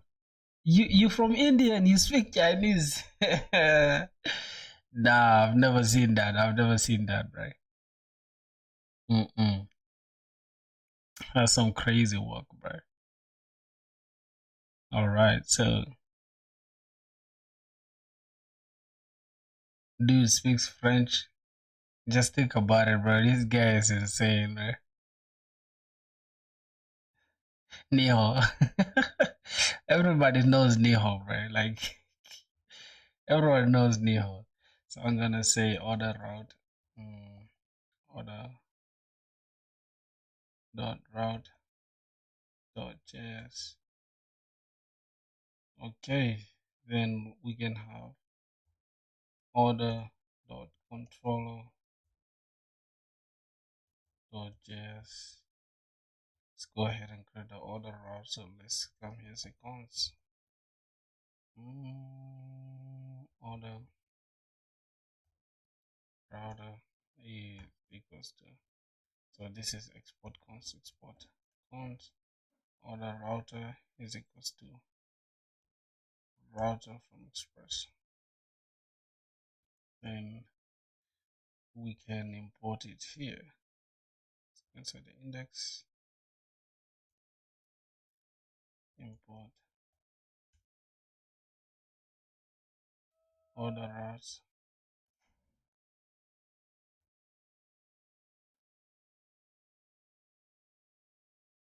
from, let's go here, routes order route.js. Okay, so that is it.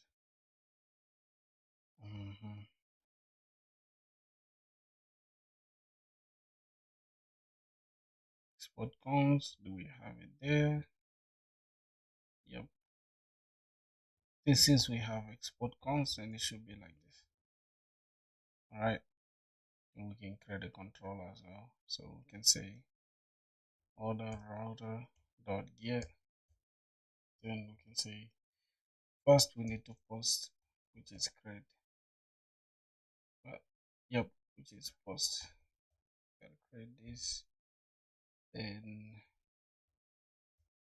it's gonna be slash, and then let's say order controller.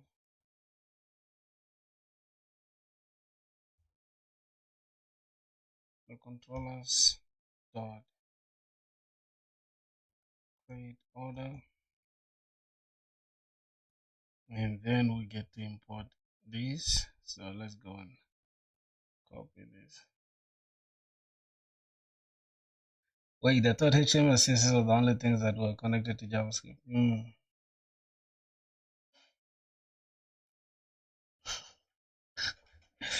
I'm telling you, it's a lot of things connected to JavaScript, bro. Export comes.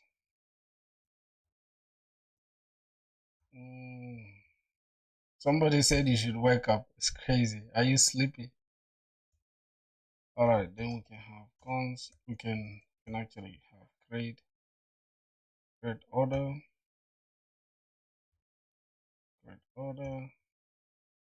async, now request and response. Alright, we can have that. Then we can have a little try catch. We can log and say error console dot error console error. Then we just say internal server error, internal server error, error. All right. So we have the order thing created. Then we just get to use. We need to export this, and we exporting it. We just need to import it here. So import what? Import order order controller.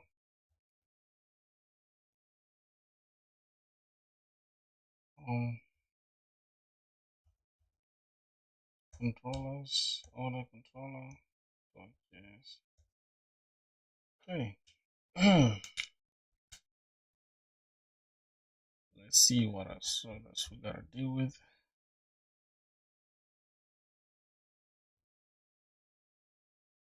Order.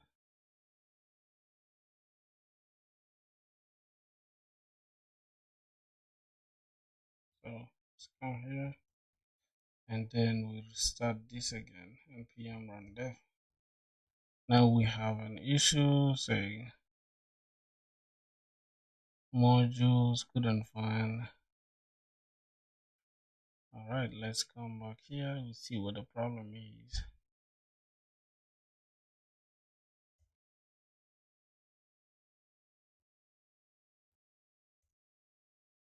So dot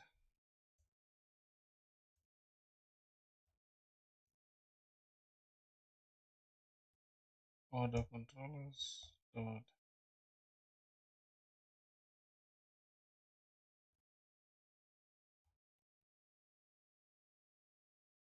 JavaScript is a pain, bro.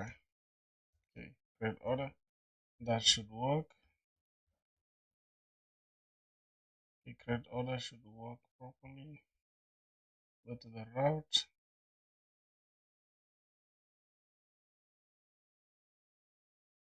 Wait, what is this? This is the route. Okay, then we gotta come here. Order route.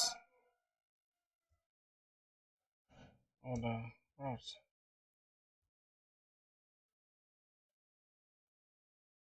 Yep.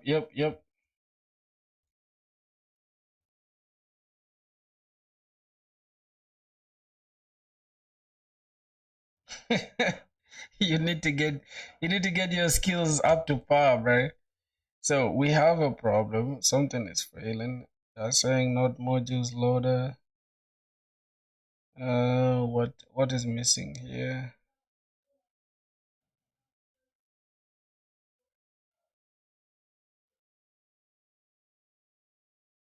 Module not found. What is not found again? Okay, let's start from here. Let's see. Cons this. Okay.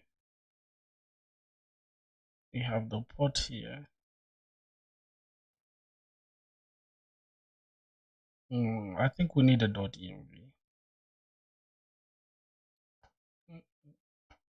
Yeah, here and there, boys. We need a .env here. We need a .env, so we can just have this.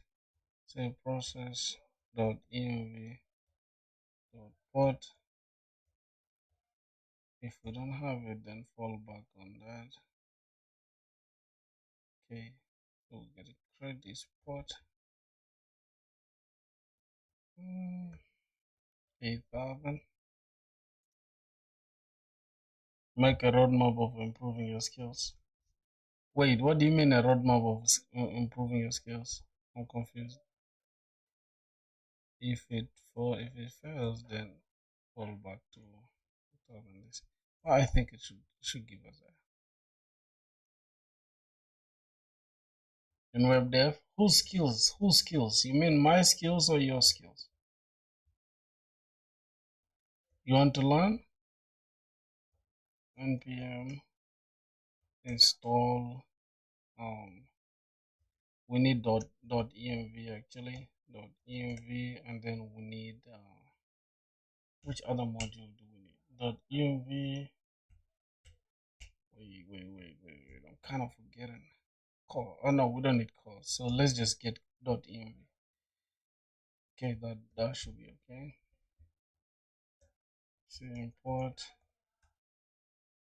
dot env from dot env, and then we have dot env dot config.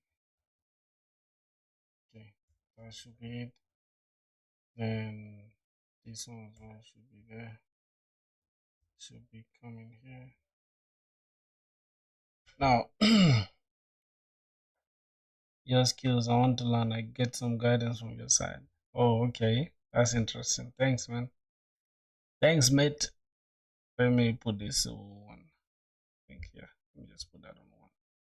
All right. So for you to learn, you just need to be consistent. Like that's the secret. That's the secret sauce. Order route. Just gotta be consistent. Like every day, show up. Order route, not order routes. Order router. Order router. We can just come here and call this order routes.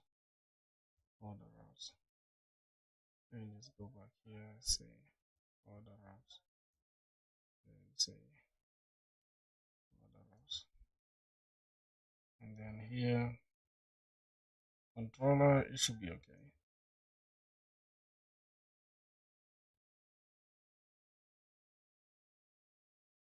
So npm run the. Yep, we have still a problem. They're saying they can't find module order in index.js. Okay, because we changed them. We changed it. We took the index inside the src. So we gotta go inside our package here.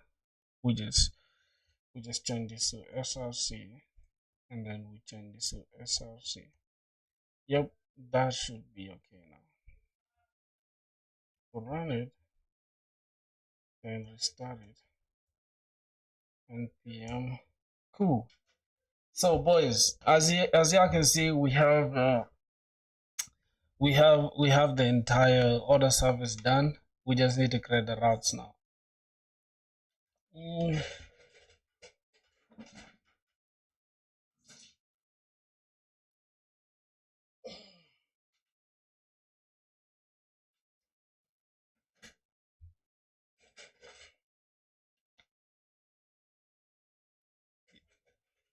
Yep. Currently, what am I doing in JavaScript?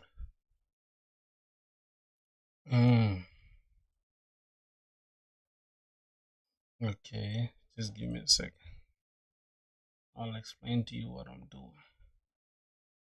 So what I'm doing currently, I'm building a microservices thing for my e-commerce thing, for my e-commerce website. I don't want to keep everything in the same place. You get it? That's why I'm breaking it everything into like different microservices. Yeah, so that is it. Now we have the order service. We can just come here inside the controllers and create the order. Now we can, how are you preparing? Just by learning, like just showing up every single day. That's the thing. There's nothing special really, brother. So let's create the order cons. We just destructure the order, not destructure the order though, because we're creating the order. So we gotta take the request body. So let's say request body. So what do we need from the request body? We just need to take something from the request body. So we gotta come here, say cont the structure. We can say the name. Now another thing is, since we are dealing with microservices, from which YouTube channel or any, no, I just do it myself, like no YouTube channel at all. I just teach myself, brother.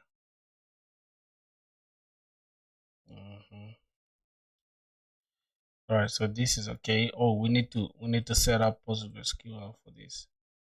So we gotta come here, and then we gotta set up our Postgres. Where did you learn? From ChatGPT. I just asked ChatGPT. I just asked questions. It's like, can you do for me this? Can you do this? Can you do that? That is all I do, my G. Right, I did not turn this off.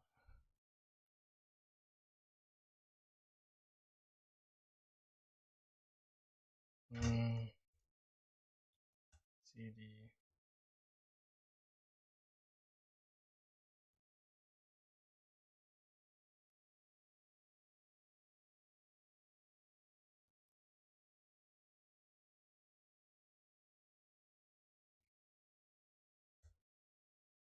Draco, return, gives answer.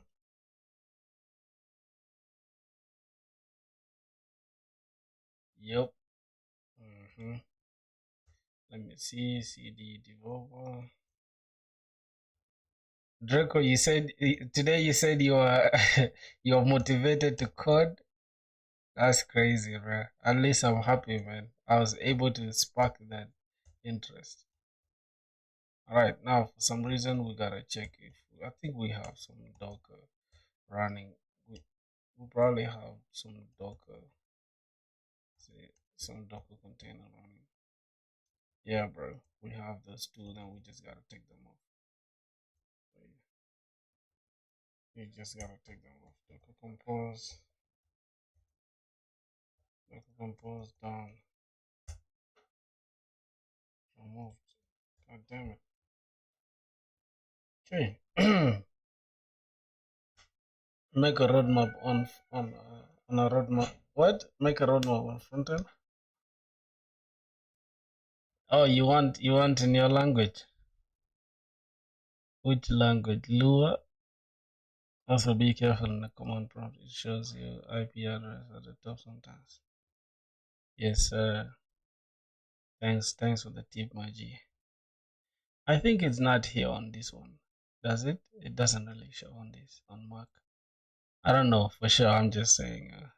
Yeah, I've heard people saying that for sure, but yeah, that's crazy. Damn, but who would wanna harm somebody these days, bro? Are people that evil these days? Okay, let's go.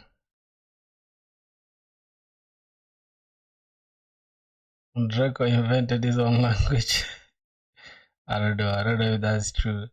So let's go to the Docker file. We could actually just create this service, but for now I'm gonna take this. I'm gonna take this, start it from up there and just put it here. And we can just take this and then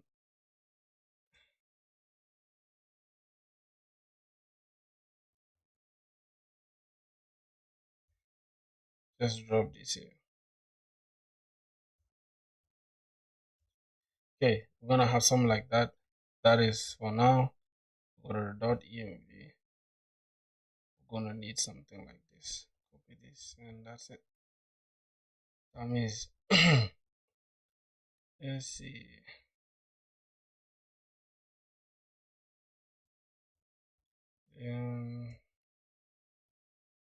Now this is for Docker compose.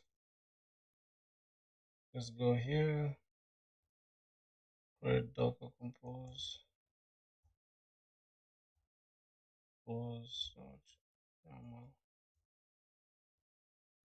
Alright, I think this should be okay. And the next thing is we just gotta change this. Just gotta change the username. Username procfilty. Okay, username. Okay, procfilty pass, procfilty db. I think I need to just change the database name here. I can just say order service.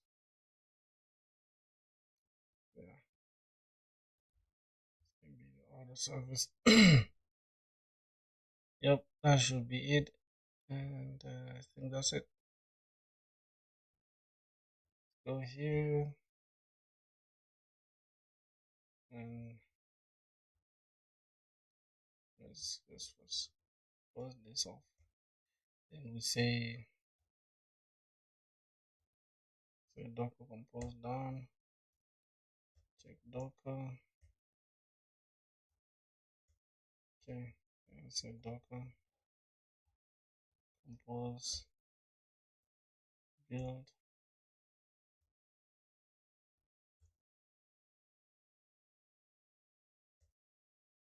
Okay, we gotta run this first. Which keyboard are you using?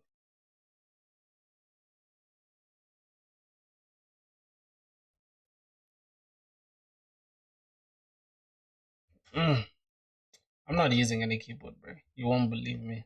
Just I'm using the Mac and build stuff. Okay, we're not building anything for now, so we just gotta.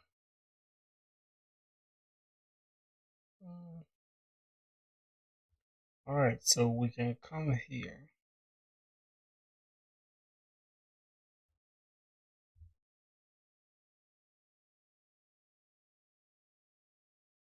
We can say docker up in detach mode. Let's create that. Right, if I go back here, the other service is running. That's interesting. All right, and the other service is running. If I run this now, npm run there, and then send. Let's go to Postman.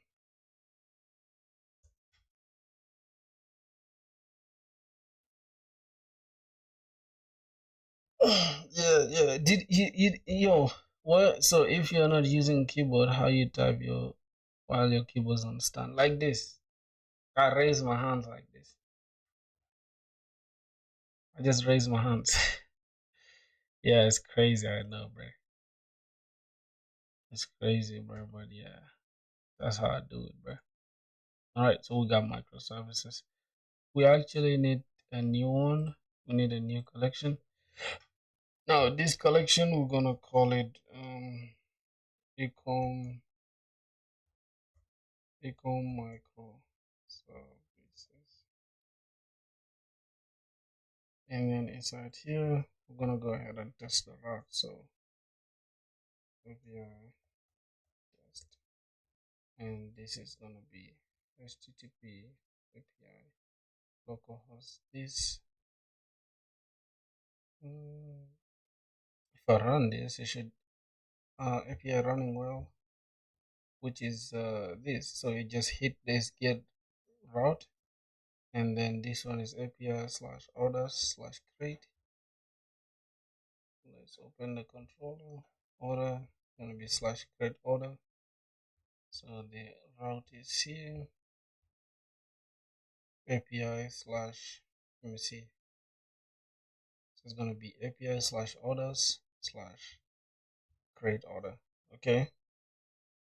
So with ChatGPT, just launch. We are cooked. Say if you're not using keyboard. Okay. Buy a keyboard. I will. I will, bro. Not now. Not now. But I will though. Eventually. Okay. So now we just need to. We need to just run. We have that running. We have our Postgres is already running. And we need to npx Prisma. We need to initialize Prisma. Okay, let's initialize Prisma. Fetching updates. That's cool. That's really cool. Bro, somebody was telling me he wants to learn how to code like me in 2 days. I laughed. Bro. ChatGPT 5 launch, we are cooked.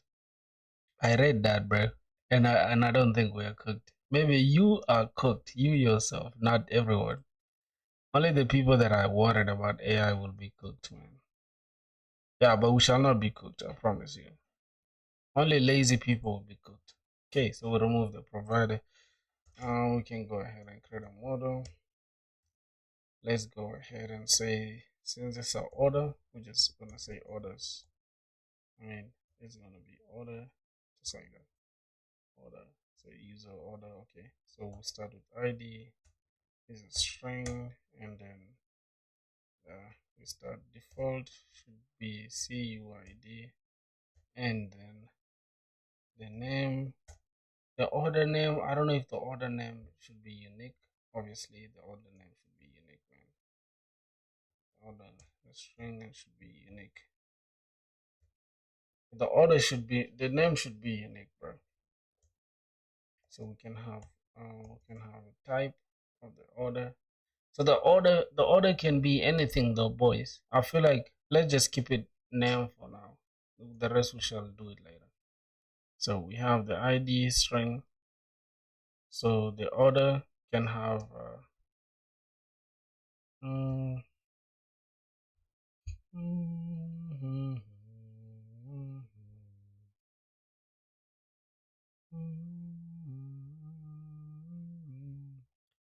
so what can an order have? An order can have I don't want to create relations, I just, like, as you can see, this is microservices. So each component is not related to anything. Okay, it's called loose coupling. Okay, they are not so related, so that you reduce dependencies on other applications, right? So let's see, name string unique. Okay, that should be the unique, and the type can be we can have model. Actually, the model can be, let's say we sell an iPhone. So no, the order, hold on, the product will be the one to sell it. So we can have the order name, we can have the purchase. Okay, we can have the date, right? We can have updated that or created that. So when we know when the order was created that, and it takes date time, and then it's a by default should be now, and then updated that should be datetime as well, and the type should be updated at. Alright, this should be enough. But I'm currently working on my own Auth API. I'm using TypeScript Express and Prisma NeonDB. You wanna see? Oh, that's crazy. Code is equals to 0%. Code is 0%, thinking 100%.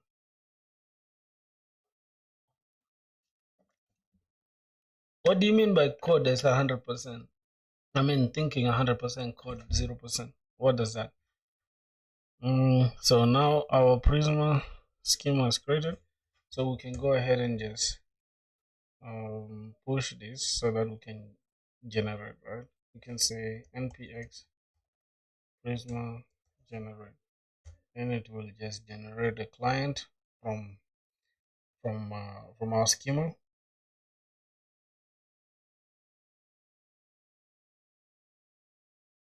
Okay, so it has created a client from our schema, which is good. Then let's see what else. So it has generated a client from our schema. We can go ahead and create a lib folder inside this. Let's call this lib. The lib folder should be inside the src. All right, then here we can have prisma.js. Then we can have import client, right? We can have prisma client from, oh my god. So we can just type this prisma. Should it be from prisma? I don't know. I don't know if that should be from prisma.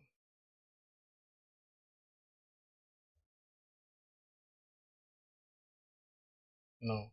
So let's say import this, and then from prisma client. Okay, that is from prisma client, and then we can just import prisma client, right? Then from here we can have export client, or we can have export can have cons prisma is equals to new prisma find, and that is it. Now we can have export default prisma, so we can use it somewhere else. Lovable just created a whole e-commerce website with backend, front end, seconds. How we can replace you? Okay, that's good. Let Lovable do it. Let it replace me. So I don't know what you mean by that. What I'm doing right now, just go ahead and do it with Lovable. It's just gonna give you generic, ugly looking code that you're not even gonna like though. Because let me tell you, there's always that guilt. There's always that guilt you feel when you're using AI. So go ahead and say what you wanna say, my boy. Alright, so we're just gonna destructure the name,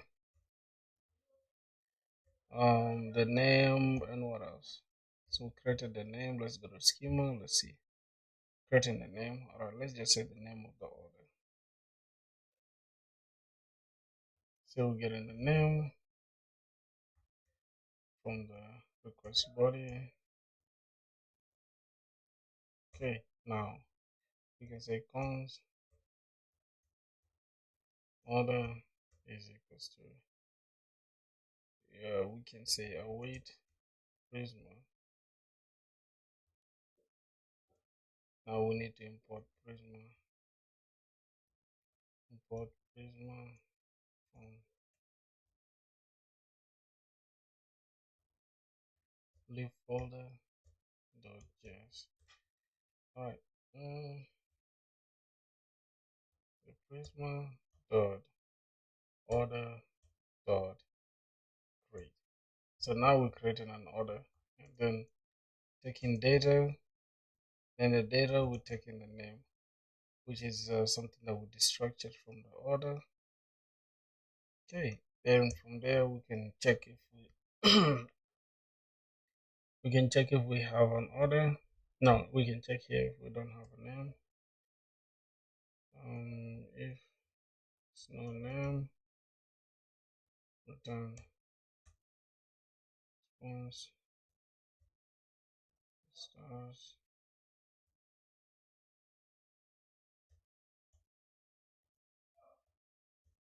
Those stars 100.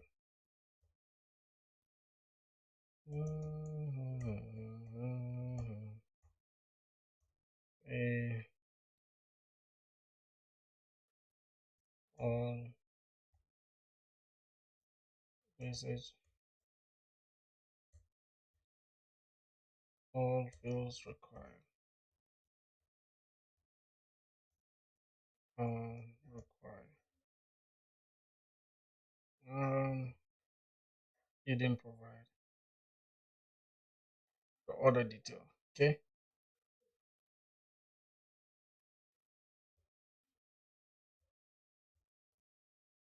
Provide order details. Okay. Now, if that's correct, then response status 200. So this is 201 order created. Success. Successful. Message. Order created.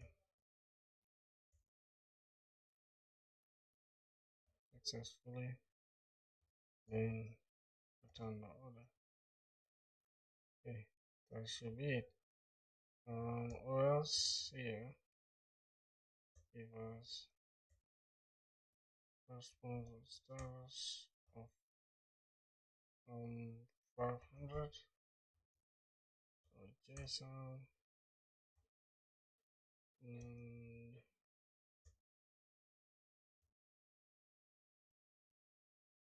Okay, messages internal server error. Then give us that error. Okay, Right. You back was good, my boy Draco. So I think now we can go ahead and just create the order and see. So we have the order. We can go ahead and let's go to the routes. Okay, let's go ahead and just copy this down and let's create this as a get request. So after creating the order, we can get the order. So let's say get order. So you can say get orders, get all orders. So that can be something we need to create. Let's go to the controller. Okay, then we can have async requests and response. Oh my god. Okay, now we can have the same try catch. I don't really mind having the same try catch. We can have try catch. We can have the same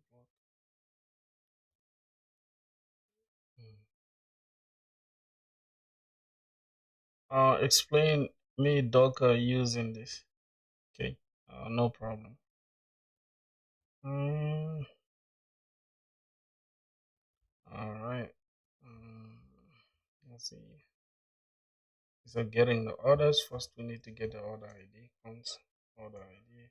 No, we don't need the order ID for this. So we're just gonna say orders is equals to await prisma dot order dot find menu, and we're just gonna leave this out there. And then yeah, so find the orders, and if we don't have orders, no orders formed, so we can just return if there is no orders and return a response stars 4 and we say message order not found, order not found. All right, that should be it. For the order for this route, get all orders. I mean orders not found, not order not found. It's supposed to be orders not found. Since you're getting all orders. Anyways. You'll be putting in hard hours every single day, even after all the noise revolving about AI. Yeah, people people just like assume AI is just going to replace human beings. Like, how slow can you be, bro? Look, it's not bad to appreciate what AI can do, but at the same time, don't say AI will replace a human being, bro. Like that is just giving AI too much power. That's not true, bro. AI can never replace a human being. So now we need to just say npx prisma db push to push the changes. Okay, what's going on? Can't reach the database. Make sure your database is running on port 5432. What did we put? Let me check. .env. Our database, is it running? For some reason, is it running? It is running. Why is it not reaching it? Yeah, bro, I'm addicted to coding. Whenever I open YouTube or anything online side, I will see coding stuff. Or whenever I open YouTube, I see you or other coding stuff. Thanks, man. So, my boy, you said I should explain Docker. Okay, I'm gonna explain Docker right now. Just give me a sec. Mm. Now, if you see like for the essence, let me see. Let me go here. Now, for some reason, the DB Postgres order service schema public at this, it can't reach the database server at DB54. All right, we cannot reach the database for some reason. Where is it? CDB. This is the latest. configuration. So what's the difference? Okay, Postgres DB. So come here. I'll show you. Just give me a sec. Postgres DB, Postgres password, and yeah. So let me see. Filthy. Filthy pass. So let me try to change this. I'm just gonna say order service pass. Right. Let's change this order service pass. And the DB user proc filthy order. Just gonna call it order service. This might be long, but it's okay to keep it like that. Okay, so this is what's going on, right? This is our PostgreSQL. It's a Dockerized PostgreSQL which runs on Docker. That's just like, you know, that's the way it is. So let's say Docker compose. First of all, we gotta bring this down. Bring that down. Now, how do you run Postgres? You can run it locally on Docker or on the cloud. I think the cloud still runs on Docker. But what Docker does, Docker enables you to run a virtual Linux machine on your computer. So that virtual Linux machine allows Docker to run all the containers in any environment, in any computer, in any operating system that you have. If you have Mac, if you have Windows, if another person has Linux, they will all work. Why? Because they're running under the same they're just running under the same commands and the same system, but it's just distributed virtual machines. Now, when you want to run PostgreSQL, it's hard to just like do it manually by yourself. So what you do, you just tell Docker that, hey, get me this image, right? Get me this image and then pull it for me and allow me use it. It's more like somebody having Windows 11 in their, flash disk, and then you take it from your computer and install the same Windows on that computer. But at the same time, the person that you're giving your Windows to will not have your exact files, all right? They will have their own files. So that's just the concept of Docker. So yeah, that's basically it. You don't really need to know like in-depth things about Docker. You just need to know how to run it, how to use it. That's all. PSA is not running. So now let's say Docker, Docker compose. I could theoretically just run this locally, but then it will consume my computer stuff, and I'll just be like putting so much load on my computer, which is not even scalable. Because if you think about it, and Dockerized versions of these apps are all easily deployable. So that's the main point of it, my boy. Okay, up in detach mode. Now it has created the Postgres. If we go, the Docker image. If we go here, say Docker PSA, check what's running. So what's running is this Postgres. For some reason, it's just saying Postgres. Let me see. All the service is running for Postgres. Now, let me see. Ready to accept connections. Okay, so if this is ready to accept connections, then okay, all right. I know why we have a problem. We have a problem because of here. If you come, if you go inside our .env, rather than having this as db, right, we're supposed to have, we map it through this like this. If we're having a service, right, if we're having an external service, like if we're dockerizing the entire service, then we can just keep that as db. But let's just change it for now. So now it will run, it will work now. So say clear, then we can go ahead and just say docker. No, we say npx prisma db push. Now it will push the schema. Oh my god, just fell again. We cannot reach database server at this. Please make sure your database is running at 432, and that's wait. So my stuff is running at what? What? 5432. That's what's going on.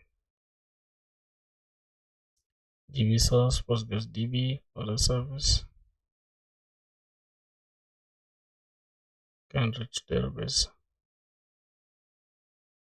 Wait, why?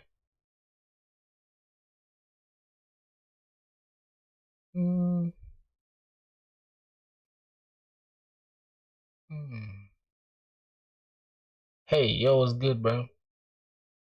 How are you doing, bro? Okay, so we got Postgres, we got this, we got this, then we got this.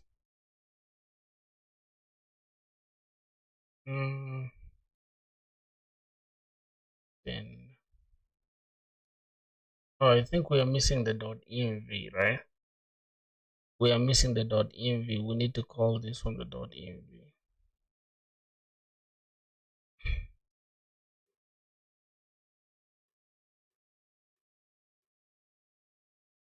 You back with your dot clear? What you mean with your dot clear?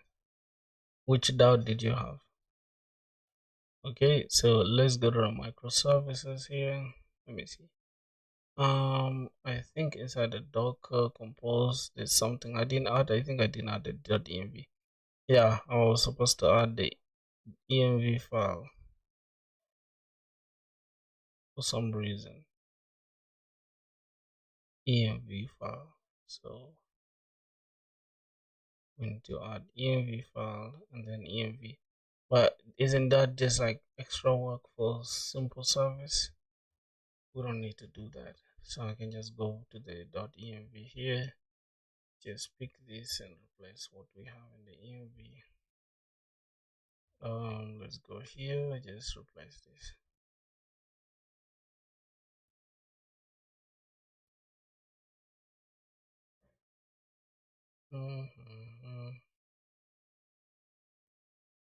Okay, so we need to check this.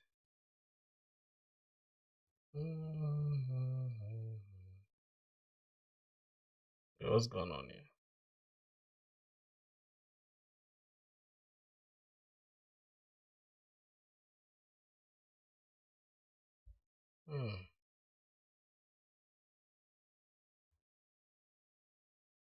Okay.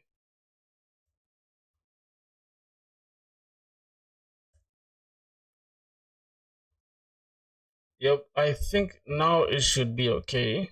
This should be okay. PostgreSQL. All right. It should be okay now. Let's run it one more time. Let's check Docker. Is that safe? Or the theme? You want a theme name? I don't know the actual theme. I just forgot it. But you can see it from here. Yeah, Monokai. That's the theme name. Somebody saying is that safe? It is. It is safe, but it's always good to keep it in the .env. I just want to check if that's the issue. Just give me a sec. I want to see if the issue is that. So let's go ahead and see Docker compose up in detach mode. I think it's running already, but let's bring it down just because we made some changes, and we can put it back up. So let's make sure it's down. Right, there's no container, so I think my mom's kill me. Alright, so that's running. Now let's say one more time npx prisma.db push. Yeah. So please make sure your database server is running at. Alright, we have a big problem. I don't know why. I don't know why we have that, but yeah. We have a big problem. Let me just take this to the way they were before inside the env files. Okay, let them just be like that.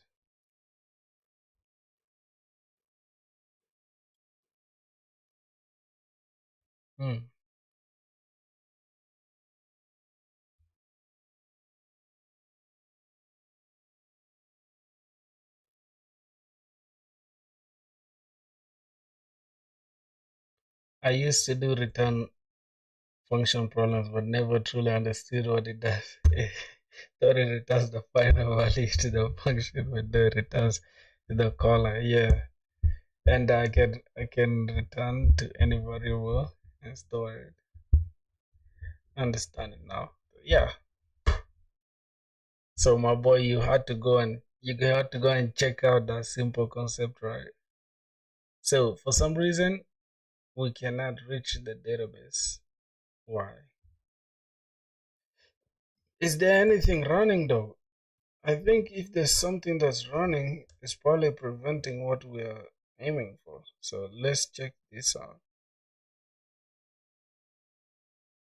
This is 5432, 5432 as well.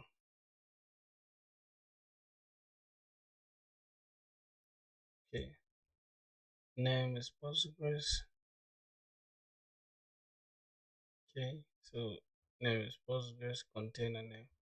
I think there's a container name called Postgres as well. But let's just call it order service.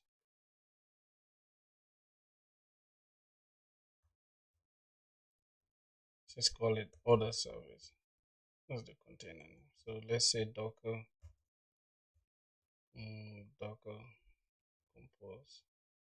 We need to bring this down. Okay, cool. Then let's take it back up again.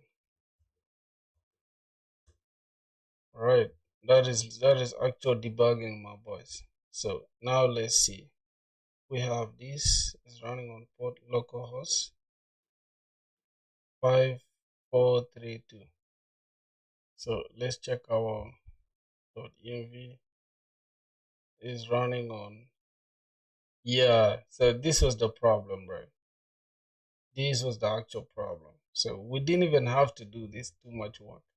So what I'm gonna do, I'm just gonna change this back to proc filter. And I'll see the problem. Proc filter is gonna say proc filter pass, and the DB service can be other service. All right, let's change the password to that, and then the name to this, and then this is the issue that we are having. This is actually supposed to be localhost 5432 54332.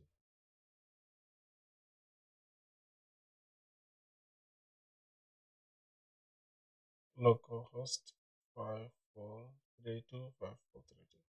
All right, let's see.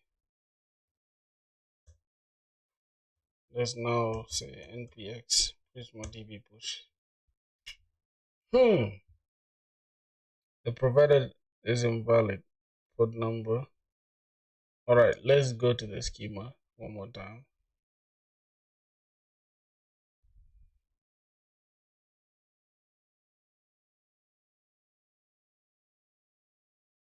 Okay, let's see how that's gonna play out. Npx prisma.db push. Yep, I solved that, bro. God damn. Okay.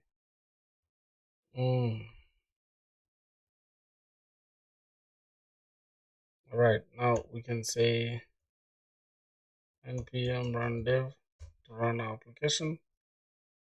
Okay, our application is running and now Docker is running. So that's cool. If I come here and now say run this, good. API is running. Cool. And we can go ahead and get, we add a new get request and delete this. Who duplicate? Say get all users. I mean all orders. Okay, so this is to get all orders. Just get requests. It's gonna be /API /orders /API /orders. If we click this, it should give us two.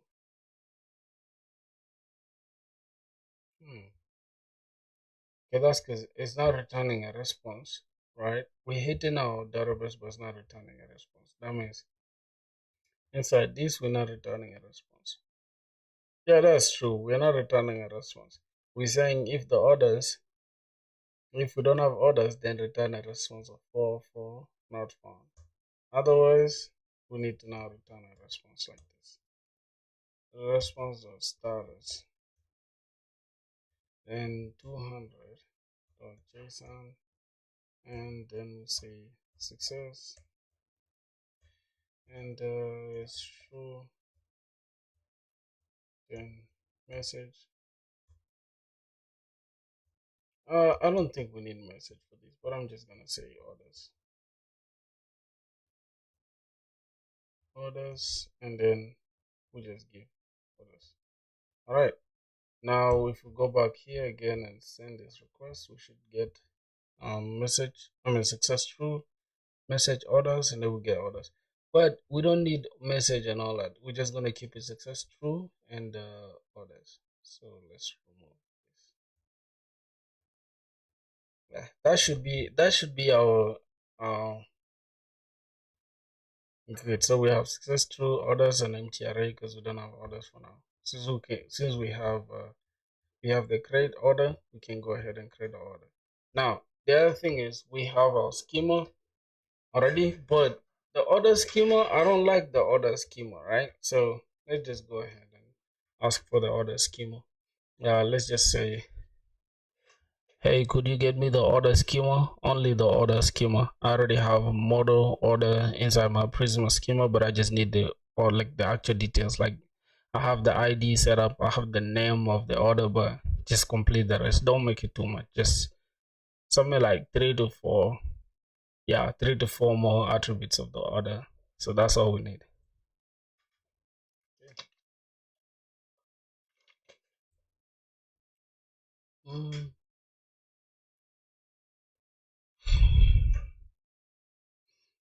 All right, so this is all that we're gonna need.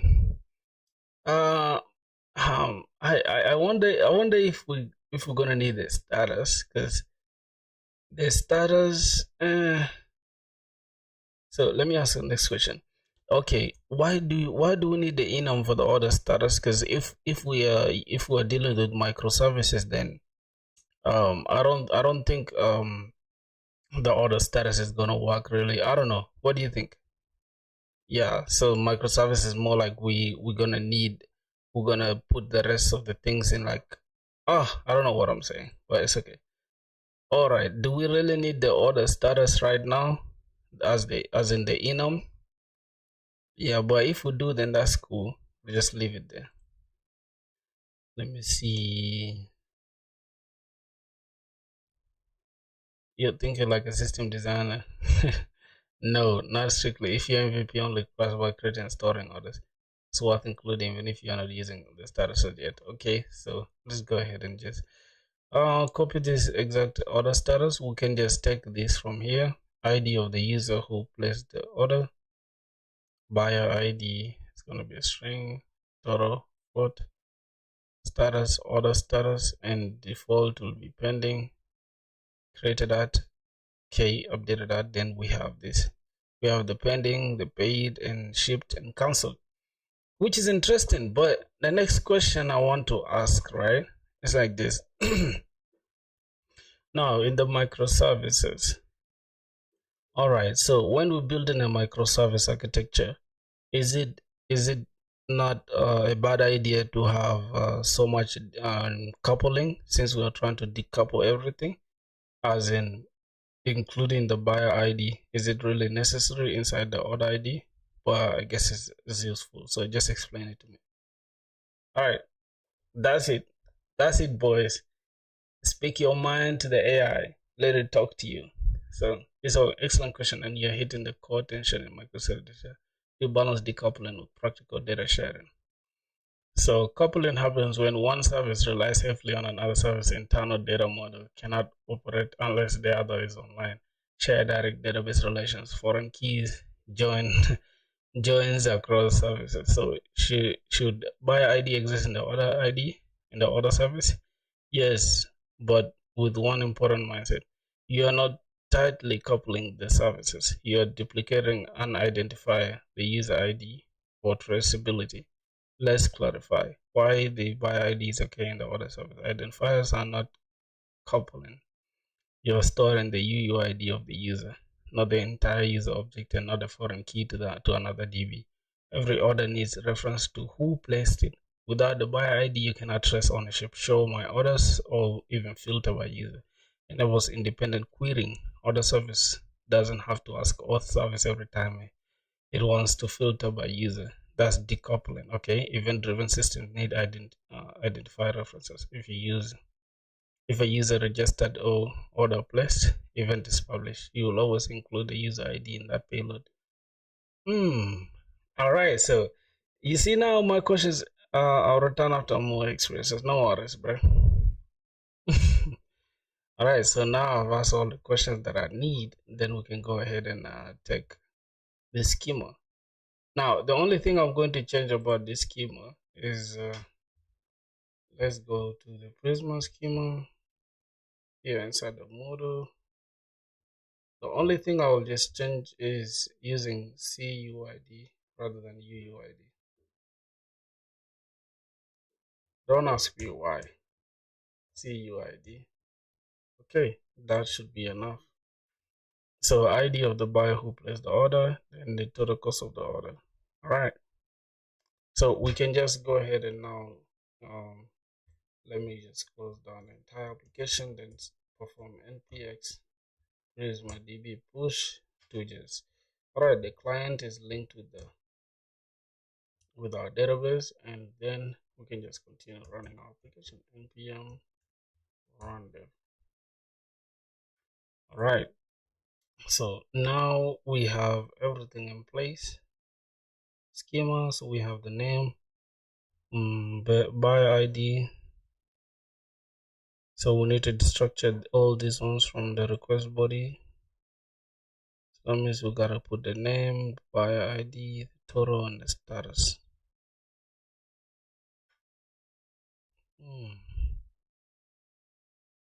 Okay, name, buyer ID, buyer ID,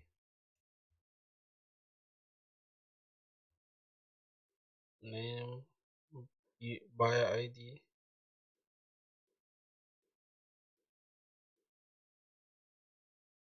buyer ID, total, and status, right?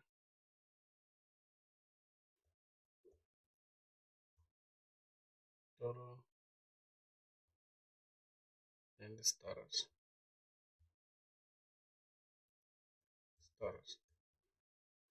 All right, so it's let me just go here, check. Okay, have the buyer ID. So if we don't have this, don't have the name, or we don't have the buyer ID, or we don't have, or we don't have the total, or we don't have the status, then all the fields are required. Or else go ahead and just buyer ID and total and status. Status now, since status is an enum, how are we going to present it here? Now another thing we're gonna need. Let me see status. So So let me say, bro, did you connect with Python connector? How do you connect with Python connector? I really don't know, bro. I've never used Python like that. I swear to God. So, all right. So now, how do we add the I mean, how do we add the enum? Do we really need to add anything inside the enum? Like, I mean, within the data inside when we're trying to create an order, how do we approach that? Mm, okay. Great question. You're close to punishing nicely. You're using an enum for status in your Prisma. Okay. So order model sees it as that. Now, this is how we're gonna update the controller. Taking all this from the request body. Okay, we don't have to include the status though. So we only need the name, buyer ID, and the total. Then the status doesn't have to be inside there. So we can say name, buyer ID, and total are required. Yeah. So use default if status not provided or invalid. So we're gonna have cons order status is equals to allowed statuses don't include status. Yeah. If we have a status, if we don't have status, if we have no, if we don't have, if this is true, if allowed status is true, then give us a status, or else it's pending. Programmer filthy, I'll see you later, man. I'm going to watch this series playlist called Roblox Studio Basics, Roblox Beginner Scripting tutorial all the way to advanced. I'll show up in the next. All right, no worries, bro. I'm gonna just wind up right now and close everything. This is the last thing I'm gonna do. All right, man. Thanks, bro. It means a lot to me, bro. Thanks for being there. All right. Let's see. So allowed status. We're gonna create this allowed status defined.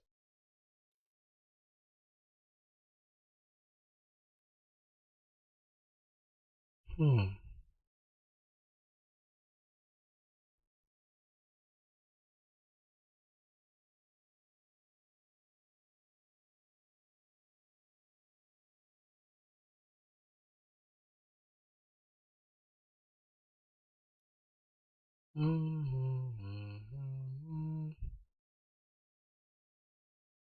Yeah, so you don't need to add anything inside the enum. Just keep the enum definition clean. All right, so we can just use this controller. I think that should be okay. Just replace that. Okay, so that should be fine. Now we can go ahead and test this route out, the create thing. So we only need the name, the buy ID, and the total. We can just use any ID really, bro. So get orders, and we click again. Orders not found. What you mean orders not found, bro? What the fuck?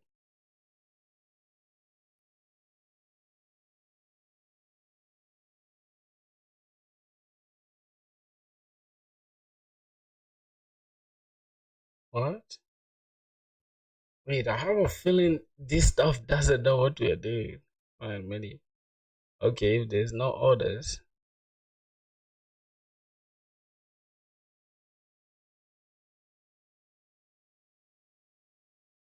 Okay, so we just say orders not found. For then we can continue and create an order. So let's go ahead and create an order. Ooh, duplicate. Okay, we're gonna call this create order. Boys, we are almost done with this, bro. We are almost done. I'm just gonna change this to post, and then yeah, post to that. We go to body, we go to row, JSON, and we say name. Hmm. Let's just say iPhone. Okay, so we need the name. Let's go back to the schema. Name iPhone. By ID, we can just say 123. Okay, and then total. That's it. The status is actually pending. So by ID 123 4 5 6. So let's just keep it 123. And then what else? Total.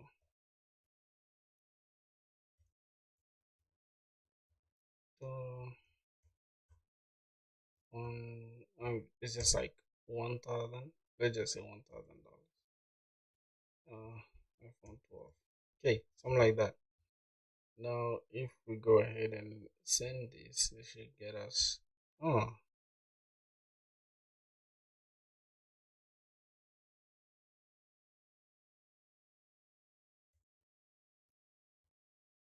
wow. What did I do? I'm the one who added that stupidity, right? Okay, npx. Here's my db push. Okay.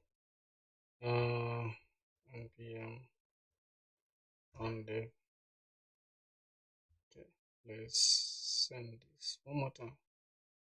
Wait, internal server error. Why? Oh, it's actually supposed to be a float, and I'm providing the total as a number. So I mean as a string. So the float should be 12.1200 $1,200.99. Yep. Then if I click send, order created, and then we have the ID there, and we have the buyer ID who created that. Status is pending. All right, so I think that should be it, boys.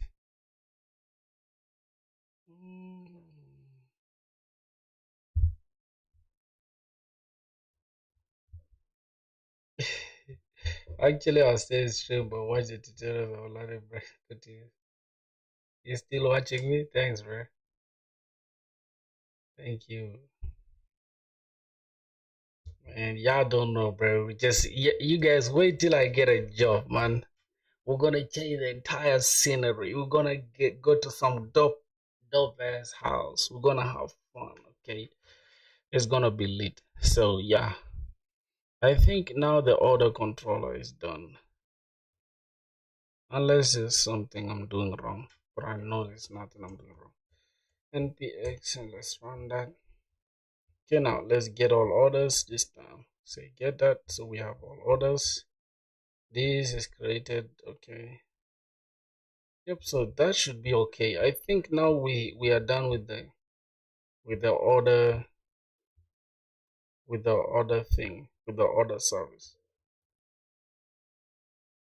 Meeting you days later. Hello, what's good, Abhinav? When you get a job, are you quitting YouTube though? Nah, not really. I feel like, well, I might not be able to stream every single day, but yeah, I'll be making videos here and there, I guess. So yeah, now we're done with this service. I wonder if I should push this in my GitHub though. Should I push this entire thing to my GitHub? I don't know. I don't know. I don't know what you do, but you know that you're not for me. Not for me. Hey yo. Bro, I appreciate you, man. Become the best programmer. Thanks, bro. Thanks a lot. Yeah, man, I cannot, I cannot forget my brothers, man. Yeah, I don't know. It's like, here's the thing, bro. Like if you see, like, even if nobody was watching me, I would still be streaming, right? But you know what makes it dope is the fact that I just get to turn up every single day and meet y'all on stream. Like, that's just like the best thing that can happen to me. Like, literally, you get it. And the thing is, like, I talk too much, bro. That's because I love to speak out my ideas and my thoughts. Did you hear of Forag platform where you can do a task which feels like a job simulation? No, I've never heard of that. What's that? What does it do? Like you can hold on, you can apply with it, you can add that as your experience.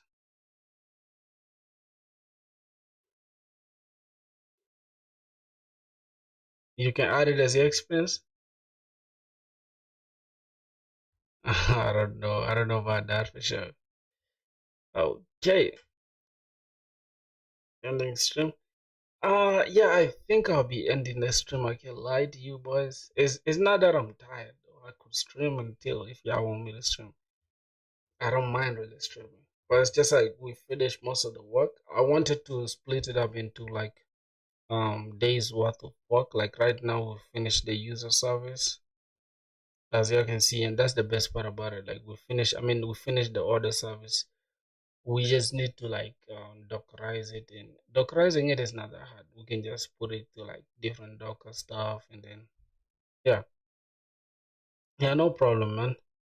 So tomorrow when we come, we shall work on the payment service and then product service and then finish.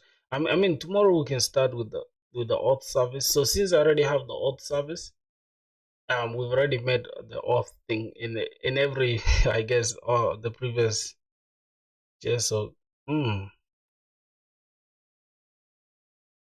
yeah, no problem, bro. So yeah, that's gonna be it, my brother. See ya, man. See you guys tomorrow. So much love. Yeah, you guys should be telling me your ideas on Discord. Like, yeah, like if there's anything y'all wanna know, just send it on Discord. All right, man. So much love.